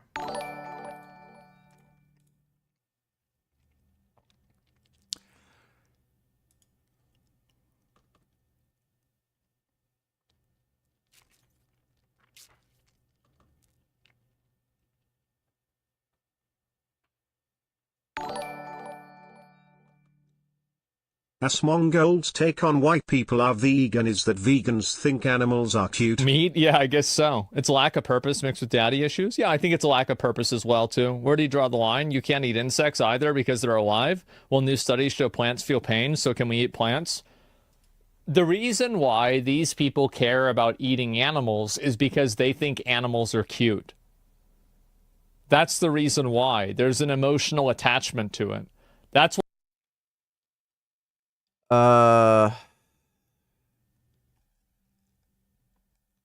So is Asmongold okay with killing and eating dogs then? Because he's like a based meat eater. Asmongold's a fucking retard, dude. Bro, if the only reason vegans wanted to protect animals is because they're cute, then you'd see a whole lot of vegans pulling out a fucking gun on you, dude. You are not cute. You are gross as shit. I've seen the way this guy lives. He lives like a fucking bum. His teeth are rotting out of his fucking mouth. If the only thing stopping vegans from killing animals is because they're cute, you'd be fucking dead. Like, what a fucking jackass. That's why the people that complain about eating animals mainly complain about eating the cute animals. Now, plants aren't cute in the same way that animals are, so there's not as much negativity for them. Plants aren't sentient, you fucktard. Like, that's why, for example, people eat fish, but not red meat. Well, a cow is cuter than a fish is, generally, for vegans don't eat fish, stupid. Most people. And so that's the real reason. Yeah, I mean, that's what I think, at least. The real reason. You're dumb, so nobody cares what you think. Is that it gets them the most support and others to give them money. I think it's just hypocrisy. Well, like, but you can say it's hypocrisy. This is great. I hate these people, by the way. And this is a great video, though. Just say potatoes aren't cute. No, I don't think so, man. This video, make sure you give it a like. That was a good one. No. That was nice and retarded. Thanks for the donation, Broccoli Boss Rucola Riz. True videos donate to $2. By any chance, have you seen these memes and videos? No quema, no quema, no quema, no quema, no quema. I don't know what that is. That's not funny. No quema, no quema. I'm not watching any of these. Last funny VG, I'm telling you. Okay, fine, Welcome watch to the last opening one. ceremony of Hood Olympics 2024. Niggas are not doing anything but standing around, but we do have a few of our Olympians from the most dangerous hoods in the world here. This is already looking to be one for the books. And Mark Phillips from Team USA decides to join us. I ain't know, man. What's up, man? Look at this nigga late everywhere, bro. Oh, that might cause a problem. What's up, nigga? Hey, what's up with it? What's up? You know you can't. And just like that, we have a surprise event, men's slap boxing. What's up, bro? The stance from Leland Manigo of Team Canada is a prominent hood nigga stance while slap boxing. Let's see if... Not funny. Thanks for the donation. Bend over, donate $2. Speak of the devil. Him in the nose and say, hey, listen up. You are failing us. We want Trump to win. We want America first. But you are letting us down. You're blowing it. This is the biggest missed opportunity in history. You're blowing it for Trump. You're blowing it for us. And we're not going to let it happen. And we're going to give them a little time. And if they don't fix it, I will escalate my tactics in swing states. I will go to swing states. I will go to the ones where they're in trouble the most. And I will make it worse. And I'll bring the groypers with me. And that I vow. Well, I guess that's good news. Thanks for the donation, Broccoli Boss Rucola Riz. Do you realize how dumb everyone has to be? That when you're in a room full of people, that somehow just Pearly Thing seems to be the smartest person. You see her sliding off screen like, what the fuck am I associating myself with? I don't think there's anything wrong with a black person saying they're conservative. I think there's plenty of people who do it ethically well. Kid Beard and $8. Why do dogs have leash laws but not cats? Well, I think a lot of people haven't really thought that through. Thanks for the donation, Kid Boo. Still denouncing race. These people are not it. Something's wrong. And I'll get to like I said, I'll do a lengthy project on the whole race portion of the red pill that I think is insane. But maybe you guys disagree. Maybe you guys feel differently. I would love to hear from you guys. But I think it's very hard for you to sit here and try to tell me that the red pill is not intertwined with worshiping whiteness. When almost every creator that you can imagine from the red pill community, I can point to you videos of them worshiping whiteness endlessly. Now that we've brought it all together, I thought this would be a good opportunity to bridge this from this conversation to a topic of self-loathing and how I feel like Myron, whatever he is, I think he's just an archetype, representative of one, of a lot of people who have a lot of internalized hatred towards their own group and don't recognize that the reason why they constantly speak ill of their own group and then appeal to whiteness or to black, like you might even hear white folks who do this cringe shit. And it like you watch it right now who don't see anything wrong with this, you would 1000% think it's cringe if a white person came out and constantly was whining like, oh my God, white people are so evil. White people are just the worst. Like we've laughed at people like that because it's just like, bro, you're trying too hard when they just suck off minorities and constantly talk shit about whiteness. This is the exact same thing, but from the other end of the spectrum. Exact same thing. Maybe the roots of it are a little bit different, but it's the same kind of behavior. You get what I'm trying to say? And I've known enough people like this where no matter how the conversations progress, eventually comments will come out that are just negative about their own culture, negative about their own people. And it's never balanced out with very positive reinforcements, never balanced out with, oh, some things, these people. No, it's always negative. Yeah. And then it's always praising another group. Why can't you be like them? Why can't you be like them? So I know whenever I've grown up with these types, they've always made me uncomfortable. Mainly because it's just like, if you don't like yourself and what you're about, that's going to show up in other areas of your life. I think it's very difficult to be a happy person and to hate your race, to hate your own skin color. Whether it's internalized, you don't realize it, or it's external. How? So just being around people like that has always made me uneasy. But that's super weird. Yeah. That's super weird. But yeah, it happens. There's a lot of people that it happens like that. People are willing to date. They date people that they hate. I've seen that a lot. They date people that they hate, or they hate their own selves. It happens.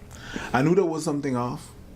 What gave it away? Was it the wearing the Klan hat? Yeah, that. I mean, that was crazy. Crazy. You know the one that made me think this dude was definitely not black? Monkey Noises is crazy. No, the one that killed me was watching him dance. My man was doing the hokey pokey to a hip hop track. Yes. Yes.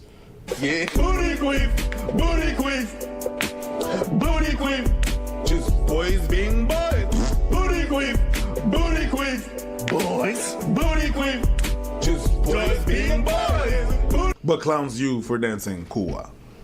Hey, listen, you can clown me for dancing for as many. Listen, if Myron says you gay, that's how you know you straight. Whatever Myron says, the opposite is probably true. That's why it never bothered me when these niggas said I was gay, because I'm like, I know what y'all be doing behind closed doors. I know who you be laying up in bed with, and I know what color you like to suck on. And it's okay. It's okay. What did I say? It's okay. Okay. It's okay that they like that. I agree. My whole thing is, I don't like it when I go into a home and all the doors are closed. Open the closet. You're in love with Joey. I'm also in love with Joey. He's a really good cat. Closet, come on out. That's all I'm saying. Carry on. There ain't no problem with that. It's fine. It's cool that you like what you like. It's totally cool. Yeah, what does he like? Describe it to me. No. Come on, tell me what. No. What it look like? No. Where'd it go? I wouldn't know. What that mouth do? Fire on this. But if that's what you like, though, it's fine. Yeah. But it's a bit wild when you point out the fingers to other people. If that's what you like, it's cool. Then it's cool. I don't think these dudes are actually, encloseted. I think it's a funny joke considering how sus they are all the time. But I 1,000%. That being said, I 1,000% think that Myron sometimes doesn't like black people. I can't. If I do the accent for too long, I literally start becoming slower. What do you think when you've met people like this? Met people like what? That the self-hatred stuff. I stay away from them. Sure. But what have you observed about them? What would you tell the audience? They're not happy. Are they in denial? Well, yes, they're not. Yeah, well, of course, because they don't want to look like. They know that the word self-hatred is not good, right? So they're not gonna admit that they are just like white people when you tell them, that's racist. They know it's bad to be racist, so they don't want to be that. They don't want to admit that. Or even black people, they don't want to admit that it's racist. No, we can't be racist. We can't. So they just deny it. Yeah, like we should get rid of white people. That's not racist. I can't be. No, I can't be racist. It's not racist. Okay, like, okay, cool. That's crazy. What you just said is just crazy. Getting rid of people is saying that is crazy. Whatever. In a vacuum or not, it's just crazy. Anyways, yeah, there's denial. Definitely denial there. Everybody thinks what they're doing is righteous. Everybody is the hero in their story. Sure. So whenever they go back, they got reasons, and because they got reasons, they have the right to do that. Yeah. Yeah, emotions are valid. Yeah, sometimes your emotions is garbage. That's pretty much it for today's video. I just wanted to kind of bring this up to you. What do you guys think about this archetype? Are you guys surprised to hearing the stuff you heard? Do you guys agree or disagree with our assessment? I'm gonna be honest with you. If I'm ever supporting the cause and the motherfuckers from that cause are talking about me that way, I'm not supporting the cause. I'm gonna be doing some soul searching. Yeah. What am I supporting that these people want to get rid of me? To me, I can't get over that fact. Yo, that's crazy. You are literally sucking off the dudes who want to get off this planet. Crazy. Laugh. These spoiled rich men laugh. It's just so weird and off-putting. I want to play their laughs. This Cutter, I mean, I look at what you do. You walk in and you just say, you want to quit? They go on strike. I won't mention the name. These are two fully grown men who are blushing and kicking their feet in the air because they are so happy and relieved to talk to somebody else with as much ego and as much money as they have. But yeah, Donald Trump and Elon Musk have repeatedly shown us they don't care about working class people. They actively want to harm working class people and throw them under the bus if it means that they can get ahead. I don't even know if Elon Musk believes half of the stuff he says or if he's just saying it to get lower taxes. I'm starting to believe he's actually just really, really dumb and believes it all. But for a while there, I thought he was grifting as a Republican, which I think is a fair thought to have. So this thread from the UAW reads, UAW. Son Goku don't need to tell her his opinions on Abby Sharp. She is just stupid. She is not capable of having any kind of intellectual discussion on nutrition and health. All she does is say, just eat a balanced diet. No ethical principles whatsoever. Won't entertain like the idea of animal rights and recommends foods that are objectively unhealthy for no fucking reason other than this weird ideological, stupid idea that you have to have a balanced diet. Thanks for the donation, Son Goku. Files federal labor charges against Donald Trump and Elon Musk for attempting to intimidate and threaten workers. And there are some good quotes in here. The UAW has filed federal labor charges against disgraced billionaires Trump and Musk for their illegal attempts to threaten and intimidate workers who stand up for themselves by engaging in protected concerted activity such as strikes. After significant technical delays on X, formerly known as Twitter, Trump and Musk had a rambling, disorganized conversation on Monday in front of over 1 million listeners in which they advocated for the illegal firing of striking workers. They then play the quote of Donald Trump and Elon Musk. And if you guys watch my show a lot, you know I always point this out, but when Donald Trump had Elon Musk in the White House a few years back, they took this photo, and then Donald Trump wrote in 2022, well, that was very dumb of Trump to say that. Trump said during his X interview. Dude, I've never seen a presidential campaign fail so fucking hard like this. Like, every step of the way, they're just making mistakes. With Elon Musk, that if he loses, he will flee to Venezuela. Some writing it off as a joke, but has Trump ever told a joke before? It seems like it would be the first joke ever told by Trump. Newsweek report, Donald Trump says he will flee to Venezuela if he loses election.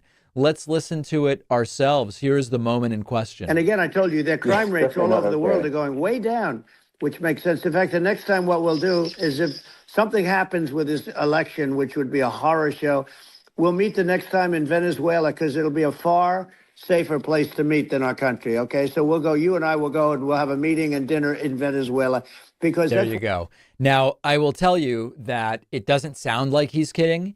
And this is not the first time that Trump has talked about how, despite the dictatorship of Maduro, or as a feature of the dictatorship of Maduro, whatever Trump thinks about Maduro, Venezuela is very safe, as authoritarian, autocratic, dictatorial countries often are. And the trend here is that Trump has been impressed with dictators for a very long time. Left-wing dictators, right-wing dictators. Oh, he's obsessed with dictators. He loves them. He even likes Hitler. Youth are doing what even the US cannot do. They've launched a movement that could destroy China's economy. There is an undercurrent of dissatisfaction brewing among the young in China. A new phenomenon called Bailan, meaning let it rot. It's a rebellion so unique that the CCP can't even suppress this movement like it generally does. Police flooded the streets to Bend over $20, the Trump campaign in a nutshell.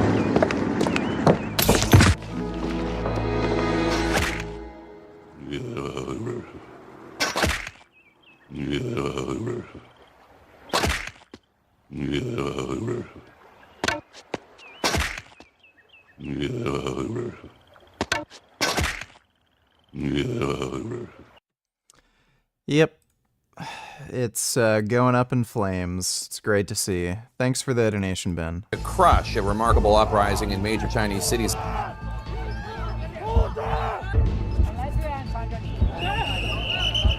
In Shanghai, the country's biggest city, police arrested protesters, dragging them away. In fact, this non-violent movement could turn so deadly for the Chinese economy that the Kid Boo donated $2. Let me see. What are you looking for, sweetheart? I am looking for a woman that's basically going to be down for me. That's basically, I do deem myself as a beta male, which means I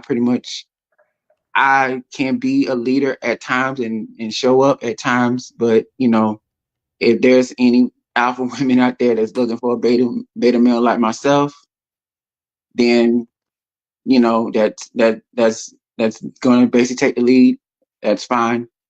I know it's probably really crazy what I'm saying right about now. And I'm probably people in the comments will be like, what is this man talking about? But I'm going to live in my truth and I know exactly who I am. So yeah, so the masculine energy is there. It's just like, it's more laid back. It comes out when it comes out when it needs to come out. Okay. Should she look a certain way? She could be, basically, yeah. I do love the big girls. You love big girls. Yeah.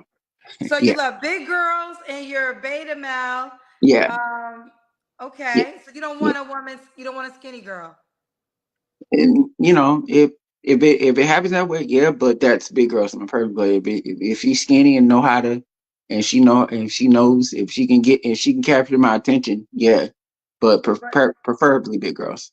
Preferably big girls. Okay. Once again, I wasn't living in my truth. I wasn't living in my truth. Okay, I'm going to bring that up because you mentioned that a couple of times about living in your truth. What does that mean to you, living in your truth? Meaning, I am a person that, well, you know what?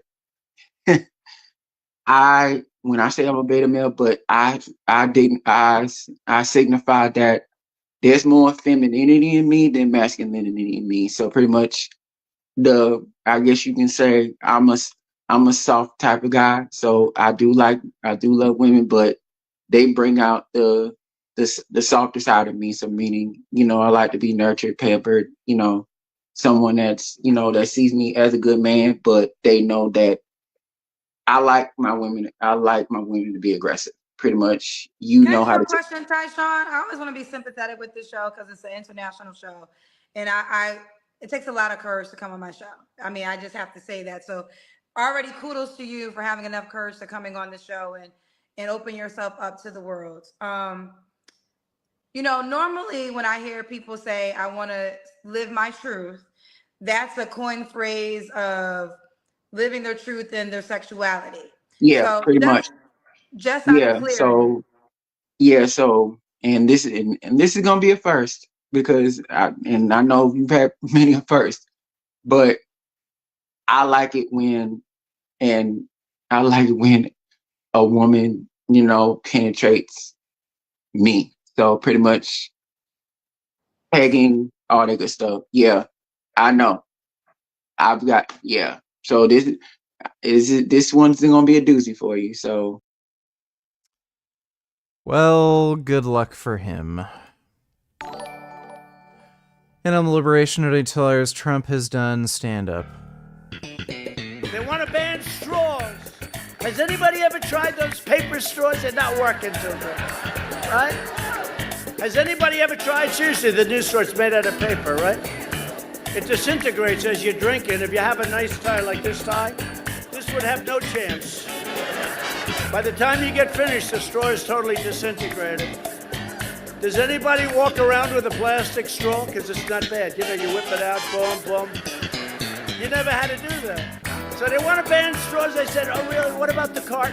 What about the plate? What about the knives and the spoons that are plastic?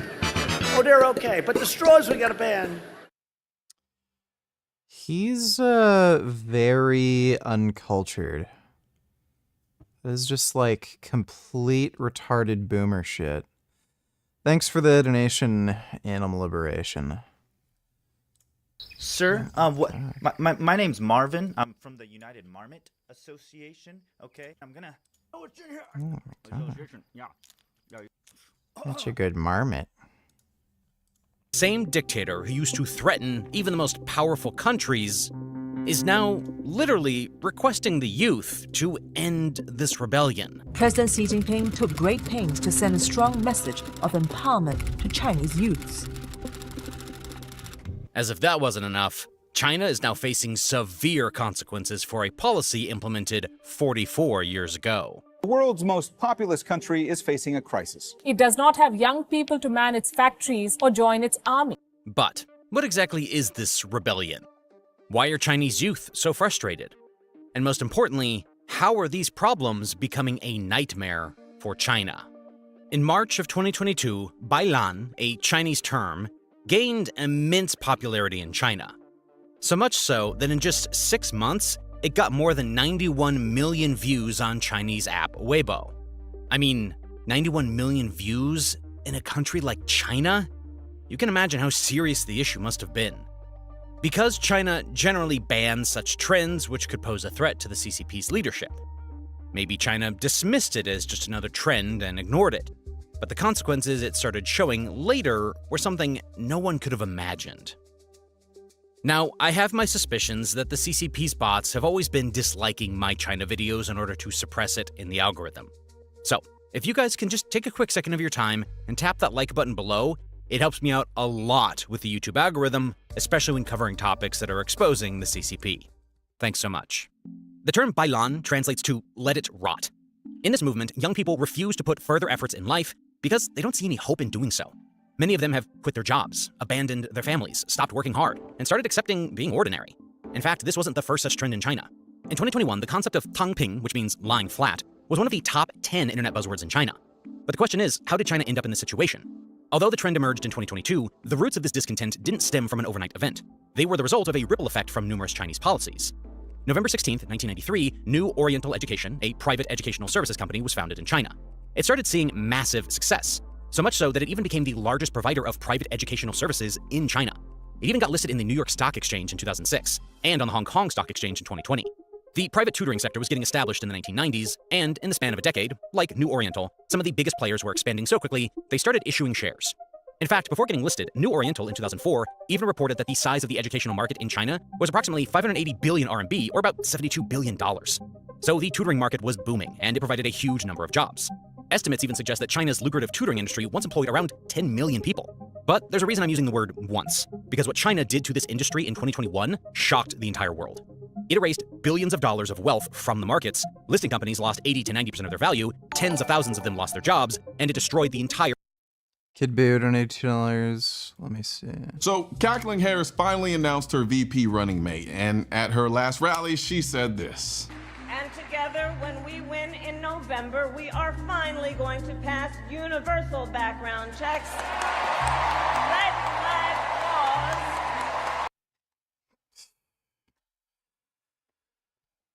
laws. Okay, when I hear shit like this, they know they can't pass any kind of meaningful firearms legislation, so the US isn't that just a myth?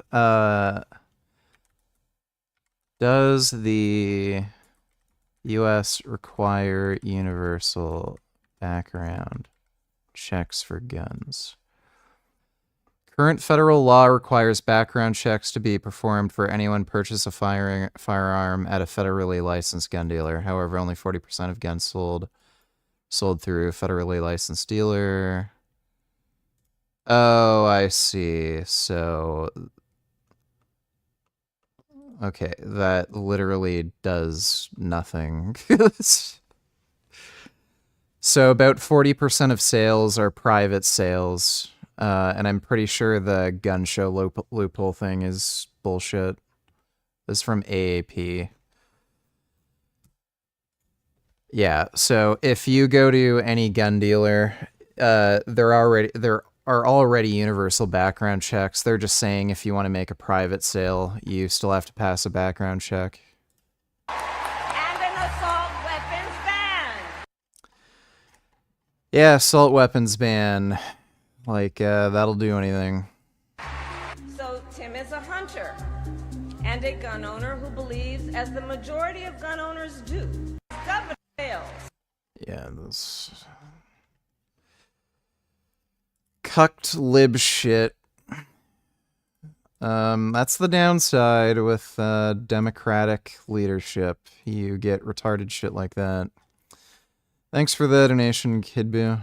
$100 billion industry. Let's address something that's been on my mind before we move forward. After watching my videos or other YouTubers' videos, I'm sure some of you guys have thought about starting your own channel. One of the biggest hurdles people face when starting a YouTube channel is that they are not comfortable videos are made in a documentary style. The craziest part is, faceless $1 on the screen. All right, now let's get back to the topic at hand. Tutoring companies can no longer teach compulsory school subjects, teach during school hours, nor earn a profit. In July of 2021, China banned for-profit tutoring for school curriculum subjects, banned subject-based tutoring institutions from listing on stock markets or raising funds. Although the intention of this move was to lessen the academic burden, this sudden move resulted in a huge job loss. New Oriental education lost 83% of its value in just 10 months. And most of the players in the tutoring sector lost almost 90% of their market value in less than a year. Companies laid off almost 40 to 50% of their staff. If we just consider the top 7 listed companies, 206,000 people lost their jobs. In fact, these are figures of the listed entities. We're not even considering the brick-and-mortar classrooms, these smaller businesses. This wasn't just the tutoring sector. The CCP also cracked down on the real estate and tech sectors since 2021. You could predict the results. In 2022, the e-commerce giant Alibaba ended up laying off more than 10. Son Goku donated $10. Would Doomsday beat the shit out of Thanos? Also, could Spider-Man beat Green Lantern in a fight? Yeah, Doomsday would annihilate Thanos, and Green Lantern would kill Spider-Man, like, instantly. Thanks for the donation, Son Goku. 10,000 employees, and Country Garden, one of the largest property developers, fired 30,000 employees. Now, just sit back and imagine for a second about the mother who was feeding the family with the income from tutoring, the college graduate who just got a job in one of these companies, the investors who lost their wealth, and the founder. Whenever someone says assault weapons, that person doesn't know shit about guns. Yeah.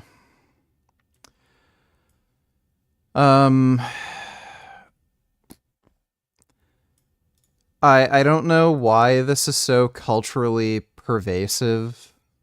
They're guns. They all kill. That's what they do. Like what does it mean? Assault weapon. It's just stupid. It's like saying assault knife. Like they're all knives. They cut. Like it's so dumb. Thanks for the donation, Queso. Founders who put their blood and sweat and tears into establishing these organizations. Everything was wiped out in no time. Now, if you're a budding entrepreneur, would you feel confident to launch a startup in such an environment? No, right? Because you never know when your years of hard work would get wiped out in just a few months. Similarly, even the employees would feel the same, right? This is just one of the key factors fueling the dissatisfaction among the youth. But this isn't the root cause behind the rebellion. You see, in 1949, the time when China gained independence, it was an extremely poor country. So poor that in 1990 it had a staggering 66.3% poverty rate. Millions died due to starvation. It had a GDP per capita of just $90. But what China did in the next 5 decades was nothing short of a miracle. Fast forward to 2022, China's GDP per capita grew by 141 times to $12,720. Yeah, you heard that right. 141 times. In fact, China became the second largest economy in the world, with a $17.9 trillion GDP. On top of that, the poverty rate decreased from 66.3% in 1990. All of these GDP estimates from China are incredibly unreliable, and they're almost guaranteed to be heavily inflated. So take it with a grain of salt. To just 0.3% in 2018. During the hard times, older generations worked very hard, creating a culture of long working hours in China. This is why even today the Chinese work from 9 a.m. to 9 p.m. for 6 days a week. This is known as the 996 work culture in China. This translates to 72 hours a week. Just for comparison, the worldwide average working week consists of about 40 hours. In fact, according to China's labor laws, a standard workday is 8 hours long with a maximum of 44 hours a week. But they still work almost 28 hours more than their standards. Part of the reason for this is the tight competition in the Chinese job market, which we'll discuss soon. But this culture is so ingrained that a Chinese employee would almost feel left out if they left before 9 p.m. This is what the younger generations in China are rejecting. The young people have seen other possibilities and How long till leftists wake up and realize that Palestine literally goes against all their so-called values? Well, I don't know if they'll ever wake up. Like, maybe it'll... You're guaranteed to still see violence from Palestinians, so, like, particularly Hamas. So it'll happen eventually, but, you know, Israel's going to come to some sort of ceasefire agreement with Hamas. You know, they might have like a few dozen members left or something. And you're, like, after this peace deal, after, like, they get land back and shit like that, you're probably going to see some other terror attacks, and it's going to end up being publicized, and then, you know, after they're given everything they want, aside from maybe the right of return, and they still commit violence, maybe then. and they prefer more flexible lifestyles. But what if they don't have an option to do so? Imagine you are working for 12 hours a day, 6 days a week, and just like the Chinese people, you are fed up with it, but you still can't quit your job. Imagine your health and your relationships getting messed up simply because you can't give enough time to them. Seems weird, right? But this is the case with so many Chinese youth. Most of them can't quit this toxic culture, even if they want to, simply because of one particular reason: the harsh truth that China has hidden from the world. Youth unemployment hit another record high in May of 20.8%. That's up from 20.4% the prior month. In August of 2023, the Chinese government released a shocking piece of data, according to which a record 21.3% of Chinese youth were unemployed. Seeing these numbers, the CCP thought that this is horrible and decided to eradicate such horrible numbers. In fact, they did, by suspending the future publication of the urban youth unemployment rate. Yeah, that was the typical Chinese solution for it. This is why most of the Chinese youth had no option but to continue with the 996 work culture. Simply because there aren't enough jobs, and they don't have any option but to continue with their... You've got the upper body, and you've got the lower body, and you've got the upper body, and then you've got the lower body, and the upper body. Yep, Jason Genova did say that. Thanks for the donation, Jason Genova. existing jobs. In fact, the competition is set to worsen, to such an extent that the same Chinese universities which produced 9 million fresh graduates in 2021 are expected to produce 11.8 million graduates in 2024. So the competition is becoming even more fierce. This is the reason why more than 1 in 5 young workers are jobless in China. Now, this is also in part due to the Bailan movement, but also in part due to there not being enough jobs in the market. The situation could worsen to such an extent that, according to an economist at the Peking University, almost half of all Chinese youths may be jobless. Now, this also includes those who are willingly lying flat, but you can imagine how bad the situation could become. The situation is so bad that fresh graduates are taking up weird, and I mean extremely weird, jobs like this. 天呢，就是陪陪父母啊，完了之后再去买菜，中午做个饭，在下午再去取个快递啊，完了之后打扫家里，洗洗衣服，然后这也就才做了2、3个月嘛，反正3500左右差不多。 Yeah, you heard that right. Fresh graduates are becoming full-time children, where they would spend time with their parents, help them with housework, and in return, they get a salary for it. Hey mom, here's the bill. You owe me at least $500,000? Sorry guys. Anyway, I tried to correlate the relationship between the lack of jobs, the Cute Gains donated $2. Enjoy. Is it me or is this puppy scared right now? Look, you see her? Oh. That's a nice cow. Oh my god, the cow's inspecting the dog. That's nice. Oh. Oh. Oh my god. Whoa.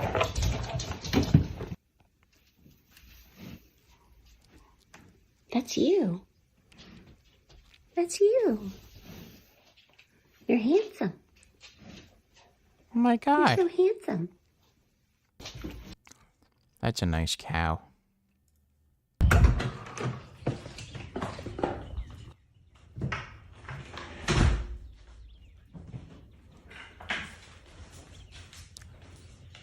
Oh, they're waiting for snack. Those are really pretty deer.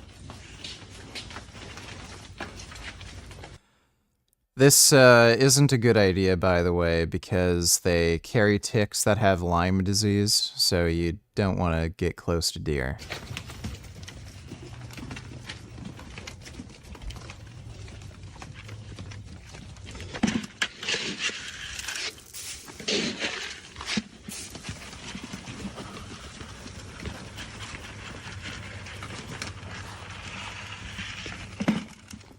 Those are very nice deer, though.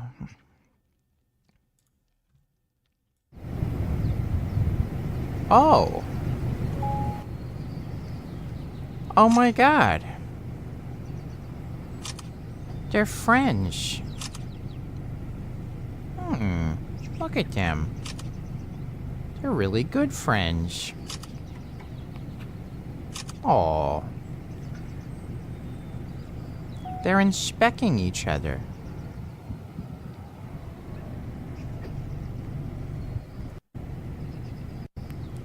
Wow. That's nice.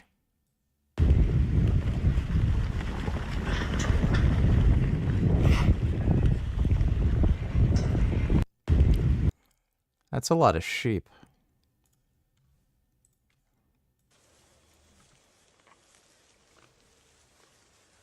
Oh.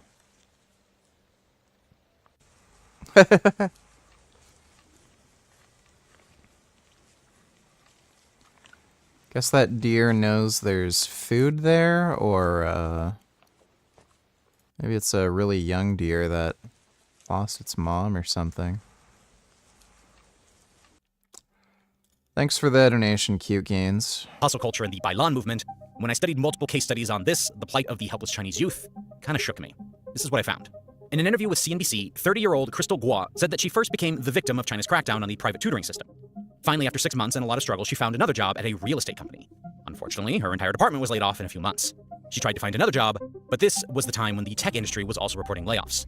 So she finally decided to give up and decided to escape from reality by lying flat. To cover her daily expenses or pursue other hobbies, she used her free time to take up part-time jobs. This is the case with millions of Chinese youth. They are using the Bailan movement as a form of escapism. But there's another and perhaps stronger reason behind this. 成家立业. Every society has some societal expectation, especially from the youth. In China, it is known as 成家立业, which means to establish a family and a career. Now, this also includes buying an apartment. In fact, buying an apartment is linked to their social status in China. So buying property is considered an achievement amongst the youth. But again, the prices of homes have risen so much that buying a home in Shanghai and Beijing has become nearly impossible for the average young Chinese person. The prices are so high that the average housing prices are almost 12 times Yeah, it's basically Canada right now. more than the average income in China. This is the reason why Chinese youths have refused to fall for this societal pressure, simply just because it would be a financial trap for most of them. So all these factors combined have dealt a severe blow to the most important thing: morale. Movements like Tangping and Bailan are not just harming Xi Jinping's Chinese dream ideology, but would also have a large impact on the Chinese economy. Have a look at this. This is China's labor productivity growth. The average for each year comes to almost 7%, but after 2021, it has almost dropped to 4%. I know there are plenty of other major reasons for it, which we will definitely discuss, but the growing discontent, it's definitely played a role in this. Even in these charts, you can see a decrease in China's consumer confidence index and a sharp drop in China's retail sales. This is because unemployment is rising. Chinese youth are jobless, and this is why they are spending less. Since they will spend less, the demand will drop further, companies will produce less, and as a result, either layoffs will take place or a smaller number of jobs will be created. This vicious cycle will continue to affect China unless the CCP takes some solid steps to counter this. Now you might say, so what? It doesn't matter if the domestic consumption is decreasing. China sells to the world, and it will continue this trend to keep growing, right? Actually, I was even thinking the same thing until I found this research paper. In 1995, only 3 Chinese firms made it to the Fortune 500 list. But as of 2023, this number has increased to a mind-boggling 142, which is the highest for any country. Now, although this is impressive, the biggest SOEs or state-owned enterprises in the list, namely 1. State Grid Corporation of China, 2. China National Petroleum Corporation, 3. China Petrochemical Corporation, generated more than 85% of their revenue domestically as of 2018. Almost the same is the case even for private companies. So the majority of the Chinese companies on the Global 500 would be vulnerable to a major slowdown in the domestic economy. In fact, China has even started showing signs of a slowdown, one of which is so surprising that you won't even believe it in the first place. China's economy is suffering from the opposite, deflation. Consumer prices declined in July for the first time in more than 2 years. Yes, China is suffering from deflation. Yes, you heard it correctly. You may ask, dude, the world is suffering from inflation. Everything is becoming expensive. In fact, China's consumer prices fell at their fastest pace in 15 years. So if things are getting cheaper in China, then that's a good sign, right? The basic rule of economics is supply and demand. If supply increases without a corresponding increase in demand, prices fall, and vice versa. So the reason there's deflation in China is because the demand has decreased significantly. This is because people and businesses are not spending much in China. The second largest economy is struggling to revive demand. This is coming when no other major economy is witnessing deflation. As we discussed, this would again contribute to the vicious cycle where less demand means less production, and this means less jobs and ultimately dissatisfaction amongst the youth. But amongst all these problems, there is a major problem, which is not the economy, employment, or GDP, but something even more important and alarming.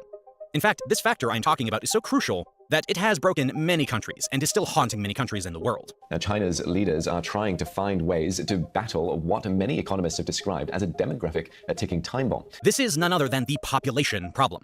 You see, China has a population of 1.4 billion. Out of these, a whopping 280 million are above the age of 60. So almost... I think the actual number is like something like 1.3 or 1.25-ish. They inflated their population numbers. It's not actually 1.4. 1 in 5 are over the age of 60 in China. In fact, China is now home to the largest population of older people in the world. Unlike China, countries like Japan, South Korea, and Italy, and many other countries are facing this issue. But unlike most countries, where the major reason behind low fertility rates is higher cost to raise kids, in China, it's a completely different case. Youths of other countries did it of their own will. But in China, it was forced by the government with a draconian policy called the one-child policy. China's population grew from 540 million in 1949 to 969 million in 1980. Although the population was growing rapidly, agricultural output in the late 1900s didn't keep up with this pace. This simply meant that food production was insufficient to feed the entire population. To control these exploding numbers and to avoid a hunger rampage across the nation, the one-child policy was implemented in 1980. Although this kept the population in control, the consequences of this policy came to haunt China decades later, when the aging population was growing at an alarming rate and there were not enough young people to replace them. In fact, according to a report, by 2035, an estimated 400 million people in China will be over the age of 60, which will be almost 30% of the population. This is so huge that this would be almost the entire current population of Japan, South Korea, Italy, Canada, and Russia all combined. On top of that, this policy even messed with demographics. A lot of them favored having a boy over a girl, which led to a drastic mismatch in the male-to-female ratio in China. There are almost 35 million more men than women in China, which has created multiple social and cultural issues. This has made the competition for marriage even more intense, much like the job market. So as the older population increases, the economy will go for a toss. You might think, does that make sense? In fact, that would be great for them because you just mentioned that unemployment is high. So if there would be less youngsters, then even the competition would decrease, right? Actually, no, because the declining population effect can snowball quickly. For example, Japan reported 20,000 fewer people in 2008, and this figure has since swelled to 831,872 people in 2023. Japanese Prime Minister Fumio Kishida even called this trend Japan's gravest crisis. A research paper said that when the working age population shrinks, so do revenues of companies and ultimately the economy of the country. This is because a country's workers are its most powerful consumers. Now, I am not just assuming this. We have multiple case studies where a correlation was observed between falling economy and rising older population. Japan is a very classic example of the same. This chart shows the decline of the working age population in Japan. As the country's working age population fell, domestic consumption started declining and the number of Japanese firms on the Fortune 500 list started declining as well. In fact, according to the research paper, the correlation between the decline in the working age population and Japanese firms leaving the Global 500 was 94%. After researching further, I found that from 2000 to 2023, the Japanese firms in the Fortune 500 declined from 107 in the year 2000 to just 41 in 2023. This is almost a 62% decline. In fact, in the 60s and 70s, Japan had an average fertility rate of 2, which has now declined to just 1.3 as of the last decade. And according to experts, a fertility rate of 2.1 children per woman ensures a broadly stable population. This even reflects in the GDP growth of Japan. If we calculate average GDP growth from 2015 to 2023, it comes to just... Bro, I can't imagine having, like, even one kid, but I don't know how the fuck people have more than two. It just doesn't make fucking sense to me, dude. It's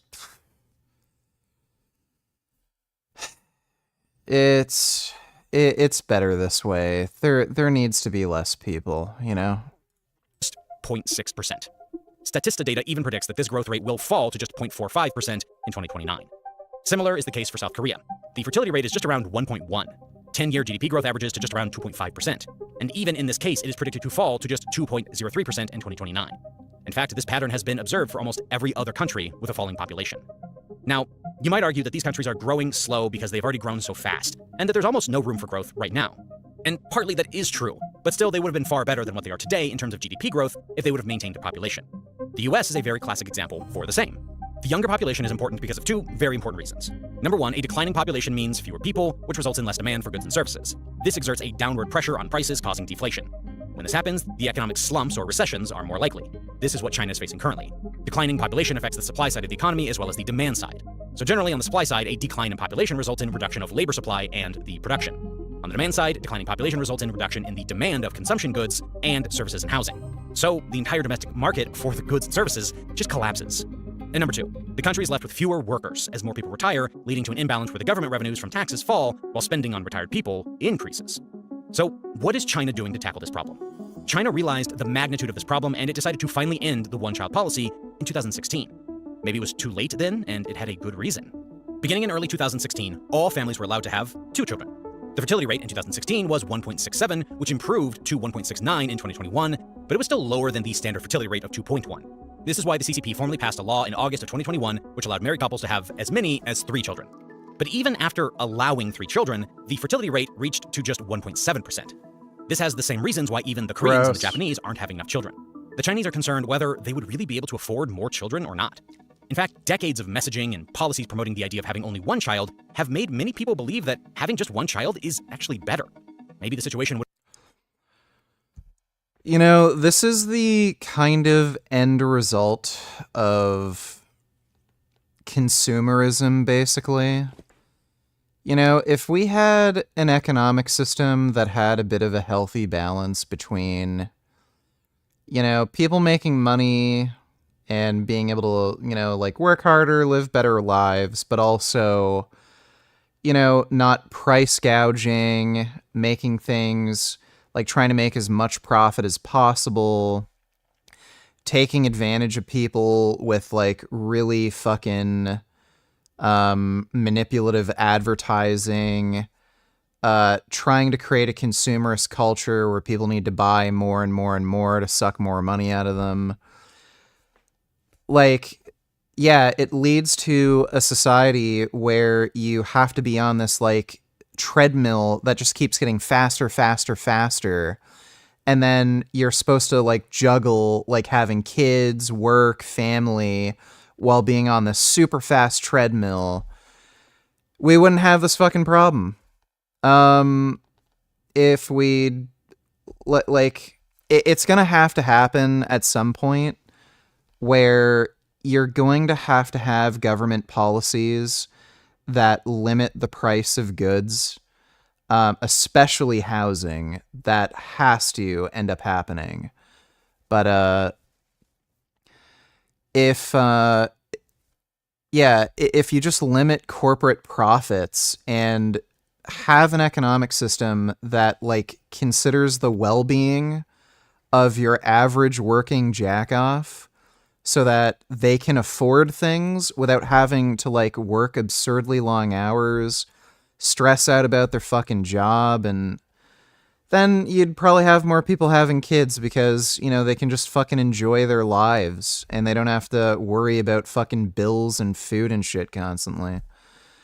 But yep, they're creating a stupid ass situation where it's too expensive to just live on your own, let alone having kids and a family and everything. And China's especially stupid because they're taking away everyone's jobs. So Would have been far better if the CCP wouldn't have. like this is gonna happen here though, because like look at AI automation. You know, you're probably going to see a very slow catch up to these things where, okay, AI and automation are taking away all the jobs, but things are getting more expensive. So there's less work, things are more expensive. What's going to happen? People aren't going to have fucking kids. Implemented this policy, or at least implemented some.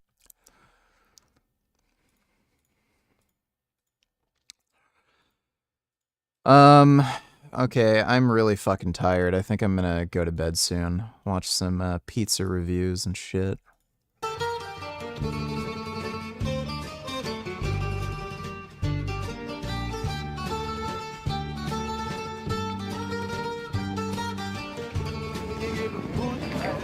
All right, Frankie, pizza review time. We are at the corner 28th and 8th. 8th. Got it right. 7-Eleven. I had to do a quick review. Done a bunch of reviews at these, like, I know we did Cumberland Farms. I didn't even know Cumberland Farms had pizza. A .08. Think CVS, Dwayne Reed, you know, Cumbies, places like that. 7-Eleven, bottom of the barrel. Trash. That's what I think, but I'm an open mind. We'll see how the pizza goes. One bite, everyone knows the rules. What do you agree with that? I don't like the pizza. You don't like the pizza here? You want a slice? I got two. I got two.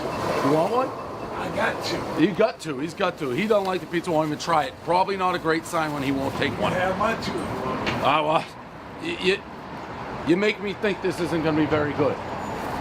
One bite. One bite, everyone knows where it says oven baked. Baked into the cheese is melty. The crust is a perfect golden brown. Ready, set, eat. 7-Eleven. See what we got. By the way, Frank, you see what I look like right here? Little burgundy, little suit. No joke. Walking to work today. Just walk. Go, no problem. It's all right. She touched me on purpose. Go by construction site. Guy whistled at me. Did the old woo woo. Looked at me. Goes, looking good, Davey. Said it to me. Was I mad? Was I objectified? Made my whole fucking day. Puffed the ass out for him. Walked by. I'm like, fucking right, I'm looking good. I do look fucking good. One bite, everyone knows the rules. 7-Eleven. Have I done this? Am I losing my mind? Has Adderall finally crippled my memory? I don't think so. Yeah, it's not good, but it's not nearly as bad as I thought it was going to be. Maybe it is. Oh yeah, it's disgusting.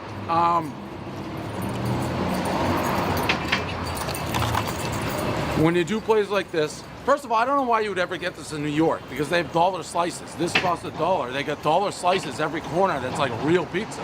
This, garbage. 0.02. Not good. 0.15. He says 0.15. This guy's good. We can't give this shit away. I'm trying to give it away. Can't do it. 9.8. I probably look like a 9.8. The pizza's a 0.02. To the construction worker who whistled at me and said, "Oh, looking good, Davey." Thank you. Frankie? You know how you know this pizza's bad? I couldn't even give the homeless guy a slice of pizza. And by the way, I'm not trying to build up my credit here. I saw the homeless guy, and I got 2 slices because I was going to give him one because I have a big ass fucking heart, and I want to heal the world and just, you know, sprinkle pizza on top of everybody and make everybody grow and love and be hungry and full. Guy won't even take the slice. That's what I get for being Mr. Nice Guy. No more. For being Mr. Nice Guy. No more. All right.